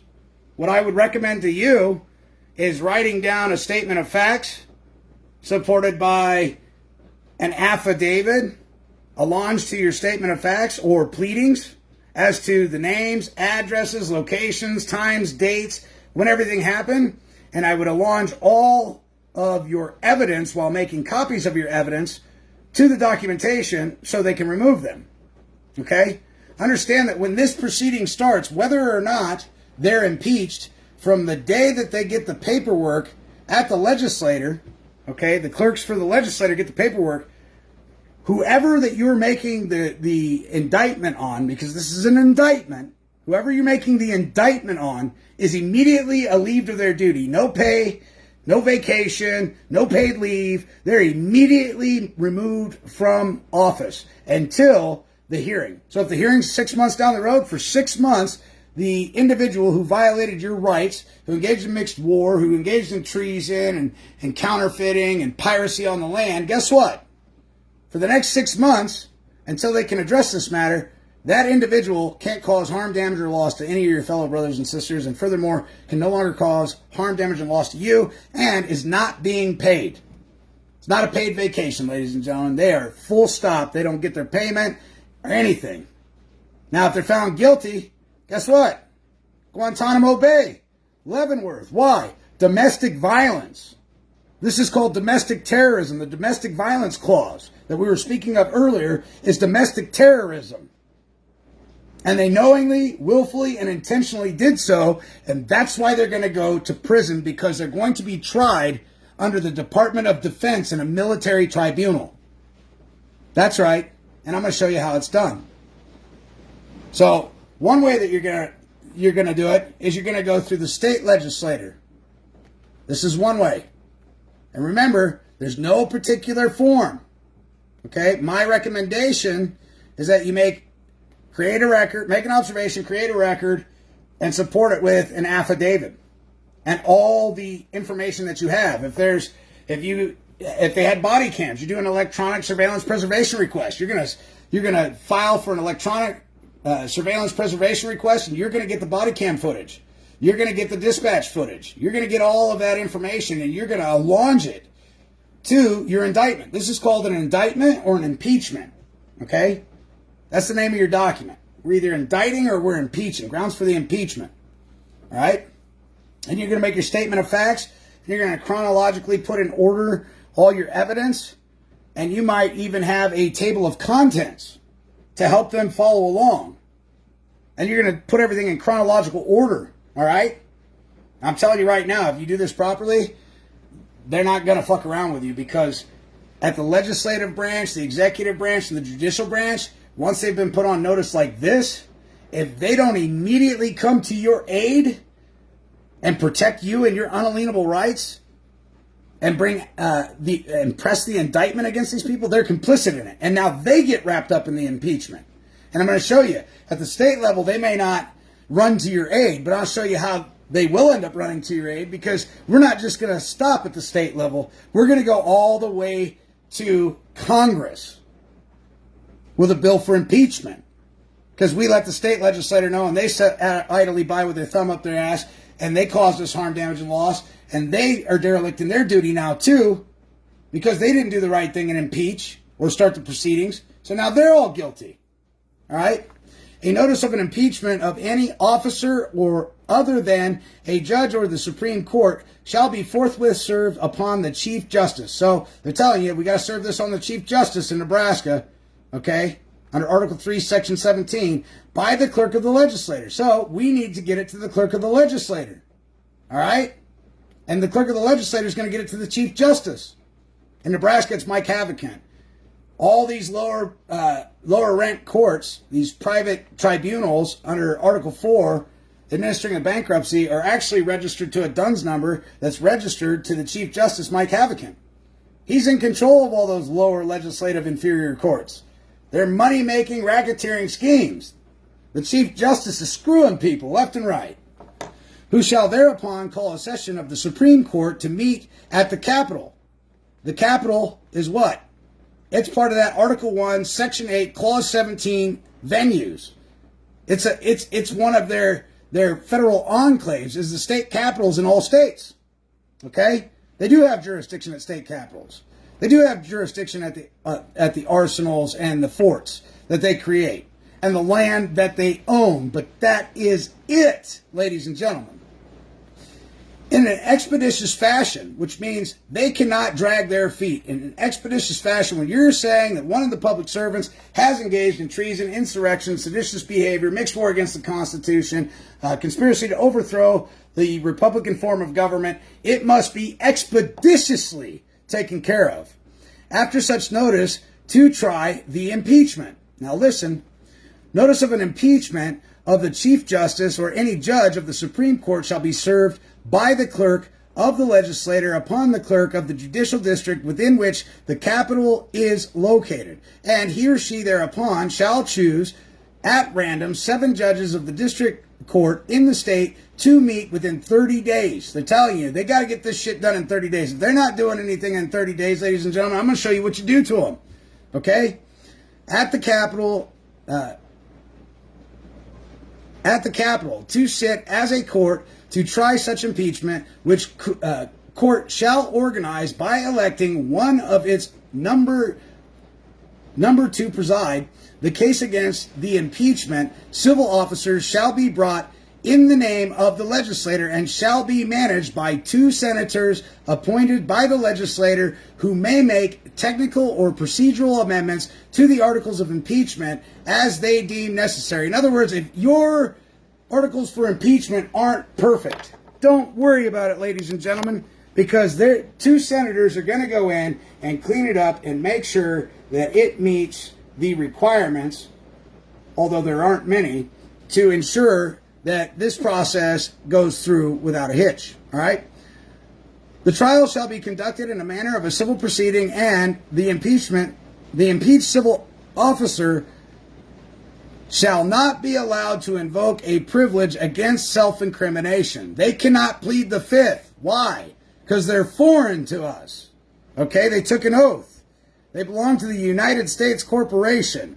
They're in a foreign jurisdiction. They're subject to the DOD, the Department of Defense, and a military tribunal. They are not allowed to invoke the Fifth Amendment because you see that funky thing called in personam jurisdiction or personal jurisdiction? Well, when they took that oath, all the DOD is going to do is go, well, did you take this oath? I sure did. Okay, great. Sit down and shut up. We have jurisdiction. So they're not allowed to use the Fifth Amendment. All right? Except as otherwise applicable in the general civil case, no person shall be convicted without the concurrence of 2/3 of the members of the court of impeachment that clearly and convincing evidence exists indicating that such person is guilty of one or more impeachable offenses. Okay? So I line them up with a number of the offenses, ladies and gentlemen. This is how you remove bad actors from ever being able to hold public office or a position of trust or a position of profit in the government ever again. But judgment in cases of impeachment shall not extend further than removal from office. Okay? So they're going to remove them from the office. And disqualification to hold and enjoy any office of honor, profit, or trust in this state. But the party impeached, whether convicted or acquitted, shall nevertheless be liable to prosecution and punishment according to the law. So what they're saying is, they're not going to put them in Guantanamo Bay here. They're just going to remove them from office. And they don't get to enjoy, and they're fully disqualified from enjoying any office of honor, profit, or trust in this state. Then what happens is I'm going to show you how we prosecute them. Okay? And there's one of 3 ways it can be done. 1, the Attorney General gets the information and he decides to prosecute on behalf of the United States in the interest of the United States Treasury and to make sure that these people do hard time. Or the Attorney General declines and you become a private Attorney General and you come in with a qui tam action and you prosecute them. All right? No officer shall exercise his or her official duties after he or she shall have been impeached and notified thereof until he or she shall have been acquitted.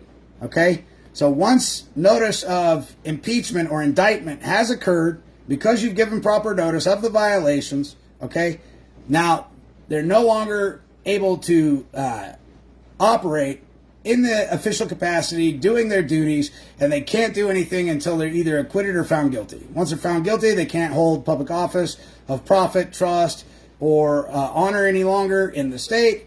And once you have filed your indictment or impeachment, they can't fulfill that office anymore because their integrity has been called into question until they're acquitted. All right? Now, that's just the Nebraska legislature. Every state has it as well. You just have to go find articles of impeachment and impeachment procedures. Okay? The next thing you're going to do is the AO 91. Okay, because remember, they're operating under the military jurisdiction. That's why they got the gold fringe flag. That's why every state seal is registered in Canada, and they're foreign agents. They're derelict in their duty and being complicit under Title 12, or Title 22, 611, 612, 613, and 614, right? Their failure to register as foreign agents operating on behalf of a foreign principal. So what are we going to do with the AO91? It's really simple. You're just going to type in AO91. It's going to pull up a page that looks similar to this. And then I always like the uscourts.gov. So I just go there, click on it, pull it up. Defendants, whoever's involved. Maybe it's just one or two officers. Maybe it's the judge, the chief of police, the city clerk, the city attorney. Maybe it's all of them. All right, and you're going to put their names right there. Okay? And then you're going to go find in your state what jurisdiction they're in. Right here. They do it all for you. All right, so you go over here, and let's just say we're doing Nebraska for shits and giggles. In Nebraska, it's District of Nebraska. One district. But in Mississippi or Florida, we have the Middle District, the Northern District, the Southern District. You have to do your due diligence and find out what district you are in Florida. Okay? Colorado, much the same. Arkansas, the same. You got the Eastern and the Western. Okay? Alabama, you have 3 different jurisdictions. Alaska, you only have 1. Arizona, you only have 1. Okay, so you're going to go find that district. This is plug and play. Case number you won't have. I, the complainant in this case, state the following is true to the best of my knowledge and belief. On or about this date, in the county of, in the blank district, Nebraska district, whatever it is, county district, district of, whatever district it's in, the defendant violated, right?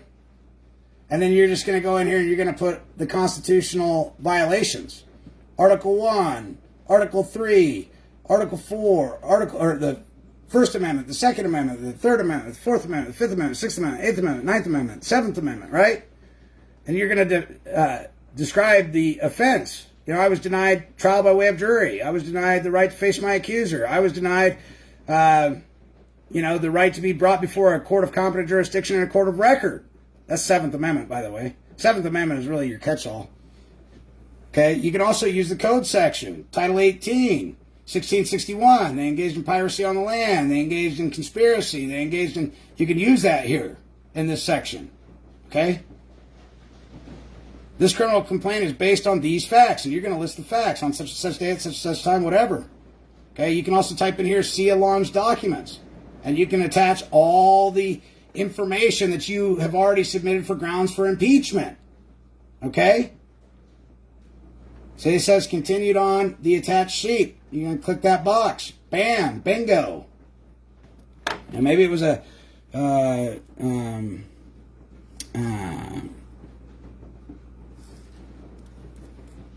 First Amendment.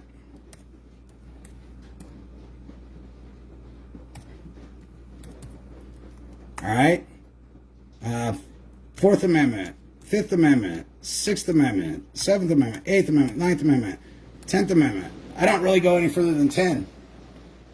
All right. That's all part of the organic. And then maybe there's some Title 18 violations in there.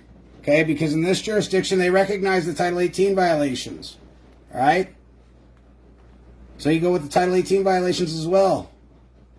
Your signature, printed full legal name, that's first, middle, and last name, and title if you have one. Okay? Date, city and state, and then leave this for the judge. Okay?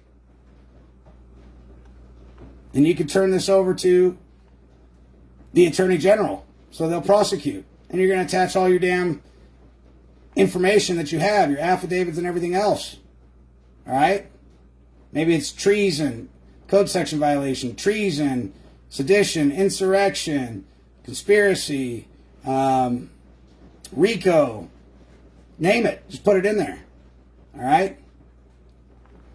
So, we're going to go back here.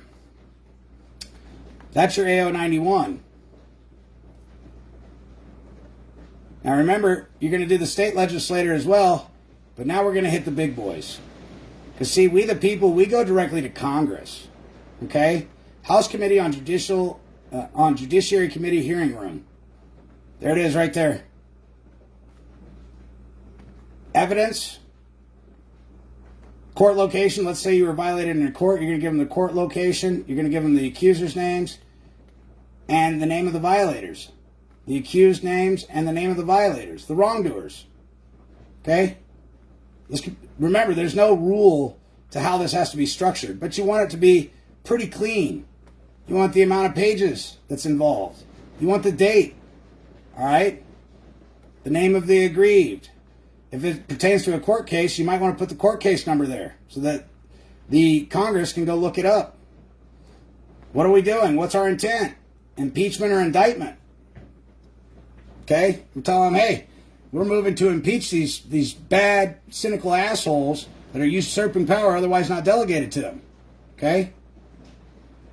The citizen possesses in their own right original sovereignty. As a United States of America citizen with one's own original right of sovereignty attained by nature's creator, or nature's God, right? Declaration of Independence, Articles of Confederation, and the Northwest Ordinance that granted the victor the prize, the Treaty of Paris 1783, Treaty of Paris that recognized the citizens as the sovereigns and not the subjects. This was the king's prerogative. Okay, when you start looking at the Treaty of Ghent, it was the Britannical magistrates' will and wish that the British be recognized as subjects and that the people of the Union of States were sovereign, kings without subjects, recognizing our sovereignty by the Britannic magistracy. Okay? The Treaty of Ghent, Article 10. We are free. Free means free from the legal constraint of the other or another. Absent a contract or a victim, we are free. Recognized by Article 6, Clause 1. We already went over that. We already went over the Federalist Papers 81, where it says that any agreement that was made prior to that Constitution or this Constitution in full force and effect still has full force and effect of law. So we're using the law as the supreme law of the land. Okay? We are due an equitable right of restoration under the 7th Amendment, which means we have a right to a trial by way of jury, not jury trial. There's a difference. And when they violate the 7th Amendment, ladies and gentlemen, that's all you need. That's all you need to impeach them and remove them. Honoring the individual sovereignty of man, Article 1, Section 8, Clause 17. Why? Why is Article 1, Section 8, Clause 17 so important? Because Article 1, Section 8, Clause 17 is the Department of Defense, and they are charged with the duty of ensuring none of their agents and agency go rogue and trespass on our unalienable rights while trying to subject us to a foreign jurisdiction with foreign law. Okay? And so Article 1, Section 8, Clause 17 is also there to help us. It tells us where their jurisdiction, their territorial jurisdiction is, and most importantly, when they're not operating in it. So we can put the DOD on their ass. As an enumerated right, limiting the United States authority. See? It's limiting the United States authority. And we're pointing it out. Your jurisdiction is 10 square miles, buckwheat. And you got rogue agents and agency out here, and we need you to come pick those stray dogs up that have run rogue and put them in Guantanamo Bay. All right? The prosecutor needs to prove one's obligation to the all caps name. They can't do it. They need you to come in and admit to it of your own free will and volition or your ignorance. If you're not claiming this name, they're screwed. And that one is a citizen of the United States. Were you born in the 10 square mile area? No. See, they only have control over the things they create, and they created the juristic persons, which is a United States debt entity. We have the mere right of use of it. But who carries the primary active degree of fault for it? Who created it? Who owns it? They do. This document will show the fraud, treason for those civil officers that violate their oath of office.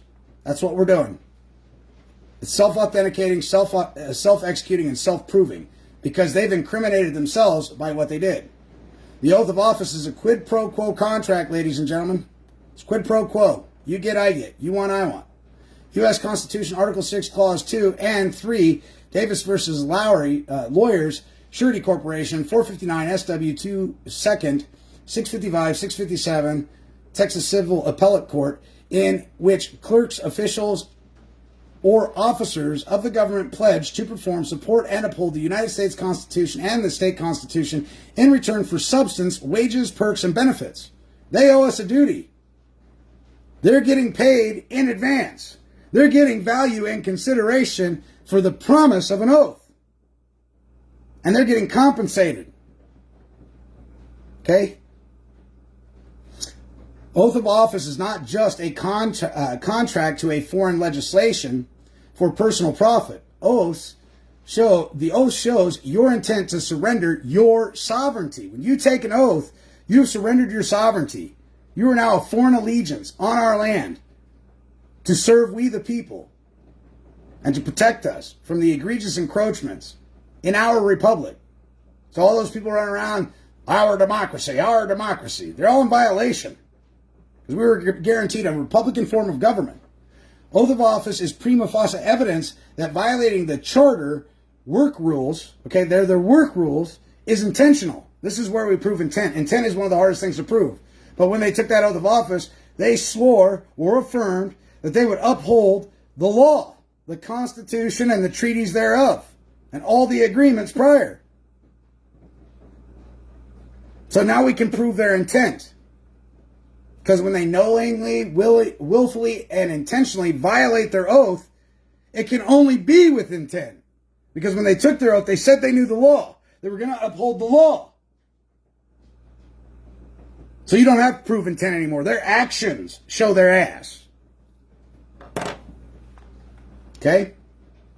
When one seeks legislative law from a foreign jurisdiction, which is what they're doing, they're trying to subject you to a foreign jurisdiction of statutes, codes, city ordinances, rules, and regulations, as though you have somehow subjected yourself to them or volunteered to be subject to them. The legislature was never created to create laws that bind we the people. Our laws are simple. Keep your hands and feet to yourself, honor your agreements, don't touch what doesn't belong to you, and don't screw your neighbor's wife. Pretty simple. All right? We learned this shit in kindergarten. We never created government to lord over us. We're not heathens. We're not without the law. In fact, we're the author and source of the law as kings without subjects.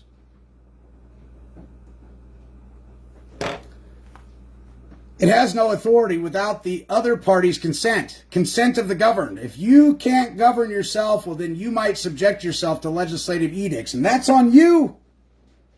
Just because one does not know the law of equity does not give the other party the right without consequence to commit fraud to violate another's rights of equity. Equity applies to a specific geographical territory. The right to inform and barter for a different agreement between the parties would be fair by the laws of equity. Oath of office binds civil officers that are in it for profit and gain or trust to protect the law of the geographical territory they are in and assist in the sovereign law of equity. So they're supposed to assist us in finding remedy and redress of grievance when in that geographical jurisdiction. Now, if you know anything about territorial law, geographically, if I ask you to show me where the United States is, or the state of Nebraska, or the state of Alabama, or the state of Arizona, geographically speaking, you can't show me that. It's impossible. It exists on paper and paper alone. And then again, they'll pull out those maps that have pretty white lines on them. But when you're 35,000 feet in the air, can you show me those pretty white lines? Didn't think so. Didn't think so. When we're talking about geographical jurisdiction, we're talking about the difference between Arizona and the state of Arizona. And the state of Arizona is a subsidiary corporation of the parent corporation known as United States District of Columbia, a 10 square mile territory, federal enclave which is exhibited in Article 1, Section 8, Clause 17. All right? I told you, we're court-martialing them. Why? Because they're operating under the executive branch, administrative branch, legislative branch, under the DOD. They violated the Declaration of Independence. He has been affected to render the military independent and superior to the civil power. The military still answers to we the people, ladies and gentlemen. Best believe it. 16 Am Jurisprudence, Section 177, Section 256. While an emergency cannot create power and no emergency justifies the violation of any of the provisions of the United States Constitution or state constitutions. Right here, Am Jurisprudence is telling you that no emergency subverts the Constitution or the protections it affords to we the American people, the members of the Union States, right? Congress by Title 4, United States Code, Chapter 1, 2, and 3 describes the flag without gold fringe. All right? So now we're talking about the law of flags. Every charter must have a flag to be engaged in the Sea of Commerce. And we're talking about the proper flag without the military gold fringe around it. And that's how we can prove that they're operating in a military Article 4 tribunal. And that's why, ladies and gentlemen, they're subject to a tribunal by the DOD, the Department of Defense, and the Department of Justice over there in Guantanamo Bay. Only by executive order as military chief and commander and executive order 10834, August 21st, 1959, 24 Federal Reserve Form 6865, the flag was given 3 sides of gold fringe by the military chief commander. This flag is displayed in every courtroom, courthouse, municipal, corporation, county, and public building, identifying to all whose vessel's authority it is under. Okay? The flying of the flag tells you the jurisdiction you're in. And this is why they're subject to court-martial. Court-martial is declaring war on the sovereign people, the trial by jury, and the supreme law of equity, altering our form of constitutional form of government is insurrection, counterfeiting, treason against the United States, treason against the compact, treason against the law of equity, treason against the sovereign, treason against the Treaty of Paris, treason against the Treaty of Ghent, okay? Treason against the Federalist Papers, Section 81, treason against the country, the United States of America. Remember, we already pointed out in Title 28 the difference between the United States and the United States of America. Then you have the Clearfield Doctrine. Then you have 63 Am Jurisprudence 2D, Section 177 again. So look, we're going to put them on notice. Civil officers, you are a public servant violating the following. Article 1, Section 8, Clause, counterfeiting outside one's statutory jurisdiction, enforcing a foreign law, not assisting in the law of equity. They're failing to fulfill their oath of office and protect your unalienable rights as they took an oath. Federal Rule Civil Procedure 38, Federalist Paper 81, Amendment 7, Article 6, Clause 1, referring to the law of equity, the right of a trial by jury is preserved to the parties, and denied is treason and insurrection to the Republic. That's the second one they're violating. Treason. Denying a trial by jury, Article 3, Section 3, 7th Amendment, Federalist Papers 81, a trial by jury was adamantly declared not to be abolished. The only way to hold the government in check, treason to change our republic form of government without valid consent. Okay? Consent of the governed, without properly going through and amending the Constitution. An act, remember, doesn't repeal, doesn't reform, and doesn't abolish the organic Constitution, ladies and gentlemen. Geographically restricted by Article 1, Section 8, Clause 17, the 10 square mile area, that right was defined for all their jurisdictional boundaries to have absolute authority. Outside that jurisdiction is assistance by the officer of the court. Okay, so that in order to come outside of Article 1, Section 8, Clause 17, what do? A gun-toting moron came out and accosted you against your will and tried to usurp power otherwise not delegated to him and drag you in to their foreign military tribunal in dry dock and subject you to statutes, codes, city ordinances, rules, and regulations. That's treason. Privateering, and they hate this. When you call them privateers, they fucking hate it. Privateering under the Clearfield Doctrine, 1943, the state is a private foreign corporation bound to Article 1, Section 8, Clause 17 territory, okay? Everywhere that they created something, ladies and gentlemen, understand that that is a creature of the law and it belongs where it was created, which is Article 1, Section 8, Clause 17, the territory of Washington, D.C., District of Columbia. How can one be a citizen of a private corporation? You mean cooperative member, therefore privateering. Okay, this proves that they're privateering. They're trying to get you to join in compact with them and be subject to their statutory edicts, otherwise known as bills of attainder. Guilty until proven innocent.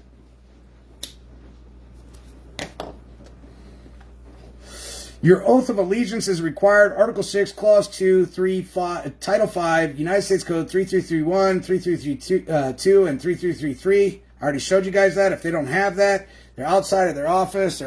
They're operating and acting arbitrary and capricious, and they're doing so in their unlimited personal, civil, criminal, and professional liability, and therefore their wives and significant others are in fact accessories after the fact for the unjust enrichment and ill-gotten gains that they profited and benefited from. So now their wives can also be brought claim against for the damages, harm, and hardship because they're accessories after the fact. Prima facie evidence of intent to violate the law of equity and the United States limited authority. Remember, it's very limited authority that they have. 7, declaring war against the people, Article 3, Section 3, Executive Order 100, that's under the Legal Code. That'll be Article 2, Article 31, and Article 38, as well as Article 13, court-martial, placing inferior legislation above superior law of equity. Declaration of independence for depriving us, in many cases, of the benefits of a trial by way of jury. Okay? Facts of criminality. Every officer's oath is prima facie evidence of the liability to know the law and intention to commit crimes against the Constitution is now in effect. Counterfeiting. Article 1, Section 8, Clause 10. Find Law Dictionary defines security, evidence of indebtedness, ownership, or right to ownership, using the all caps name is claiming the vessel property to bring in the rightful owner as intervenor, creator of kings, requires the law of equity. Show your manufacturer certificate of ownership. Title 5, United States Code 706, judging with statute law outside jurisdiction is counterfeiting. In other words, subjecting you to a foreign jurisdiction and a foreign law is counterfeiting. Okay? And that's treason. That's treason. And they could be impeached. Why? Because under the Reorganization Act of 1871, they're operating in a private for-profit organization negotiating securities, utilizing the UCC while administering a bankruptcy, ladies and gentlemen. That's why it's counterfeiting. It's foreign. It's not the de jure. It's de facto. Title 18, United States Code, Chapter 115, Treason, Sedition, and Subversion Activities. Section 2381, Treason. 2382, Misprision of treason. 2383, rebellion or insurrection. 2384, seditious conspiracy. 2385, advocating the overthrow of the government. 2386, registration of certain organizations. Article 3, Section 3, levying war against them by Executive Order 100. Article 13, don't forget Article 2, Article 31, Article 38, court-martial, military commission, 4 judges, attorneys, sheriffs, and cops to collude in this matter by denying a trial by jury, a 7th Amendment violation, by their oath, and registration to a bar association is rebellion, insurrection, and sedition conspiracy, starting with Executive Order 100, Libra Code, Article 13, declaring the people under court-martial by legislative law which is a violation of the 10th Amendment, ladies and gentlemen. No ex post facto law, letters of reprisal, letters of marque, letters of credit, and bills of attainder. Any and all courts with the gold fringe flag of the United States are declaring war by martial court, legislative regulations against the free people. 3. Privateering, Article 1, Section 8, Clause 10, 18, U.S. Code, Chapter 81, piracy and privateering. Title 18, subsection 1652, citizens as pirates. Title 18, subsection 1653, aliens as pirates. Title 18, subsection 1654, arming or serving on privateers. Title 18, subsection 1655, assault on commanders as piracy.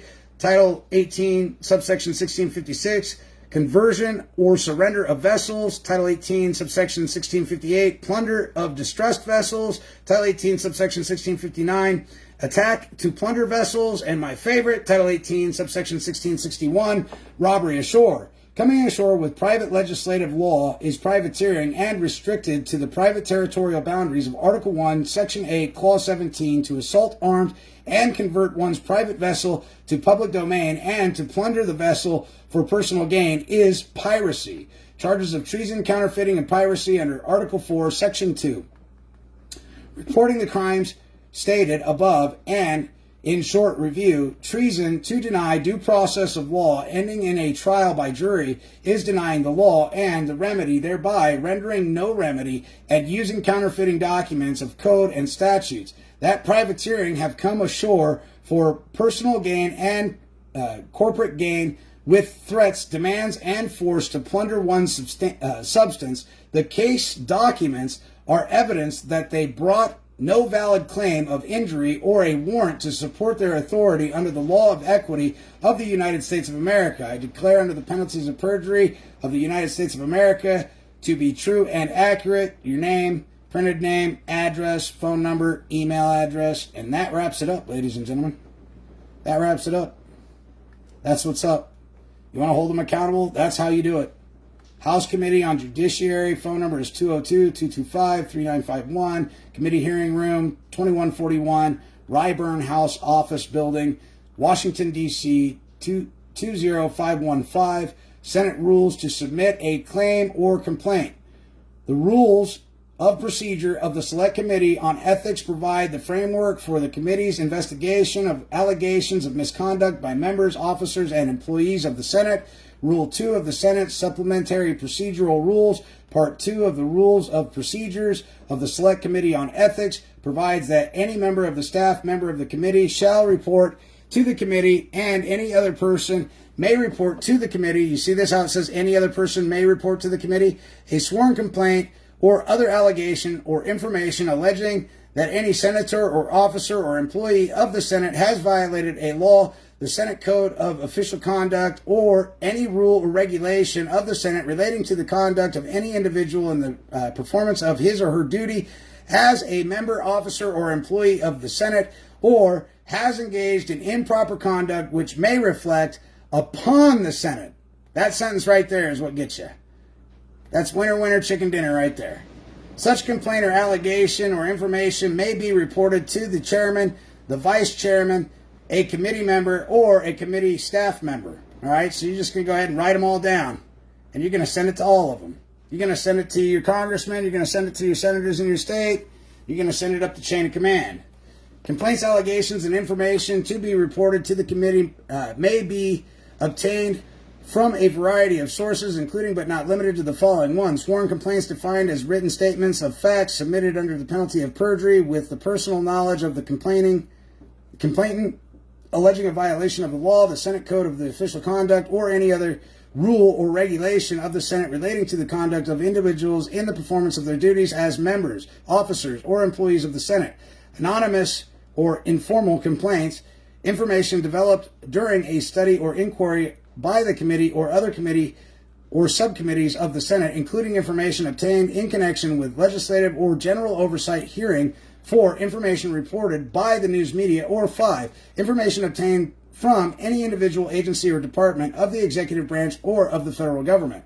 A complaint need not be sworn, nor must it be in a particular form to receive committee consideration, emphasis added, but the preferred complaint will, 1, state whenever possible the name, addresses, and telephone numbers, including the fax numbers and email addresses if you have them, of the parties filing the complaint. Provide the name of each member, officer, or employee of the Senate who is specifically alleged to have engaged in improper conduct or committed a violation. 3, state the nature of the allegation, improper conduct, or violation. And 4, supply all documents in the possession of the party filing the complaint relevant to or in support of his or her allegation as an attachment to the complaint.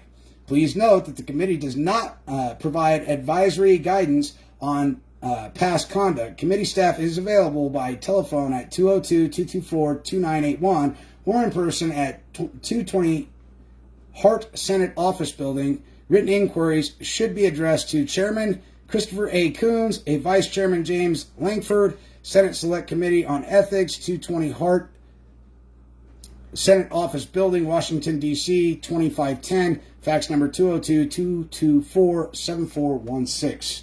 Thanks for joining me. I hope that helps you out in learning how to hold these people accountable. We'll talk to you soon.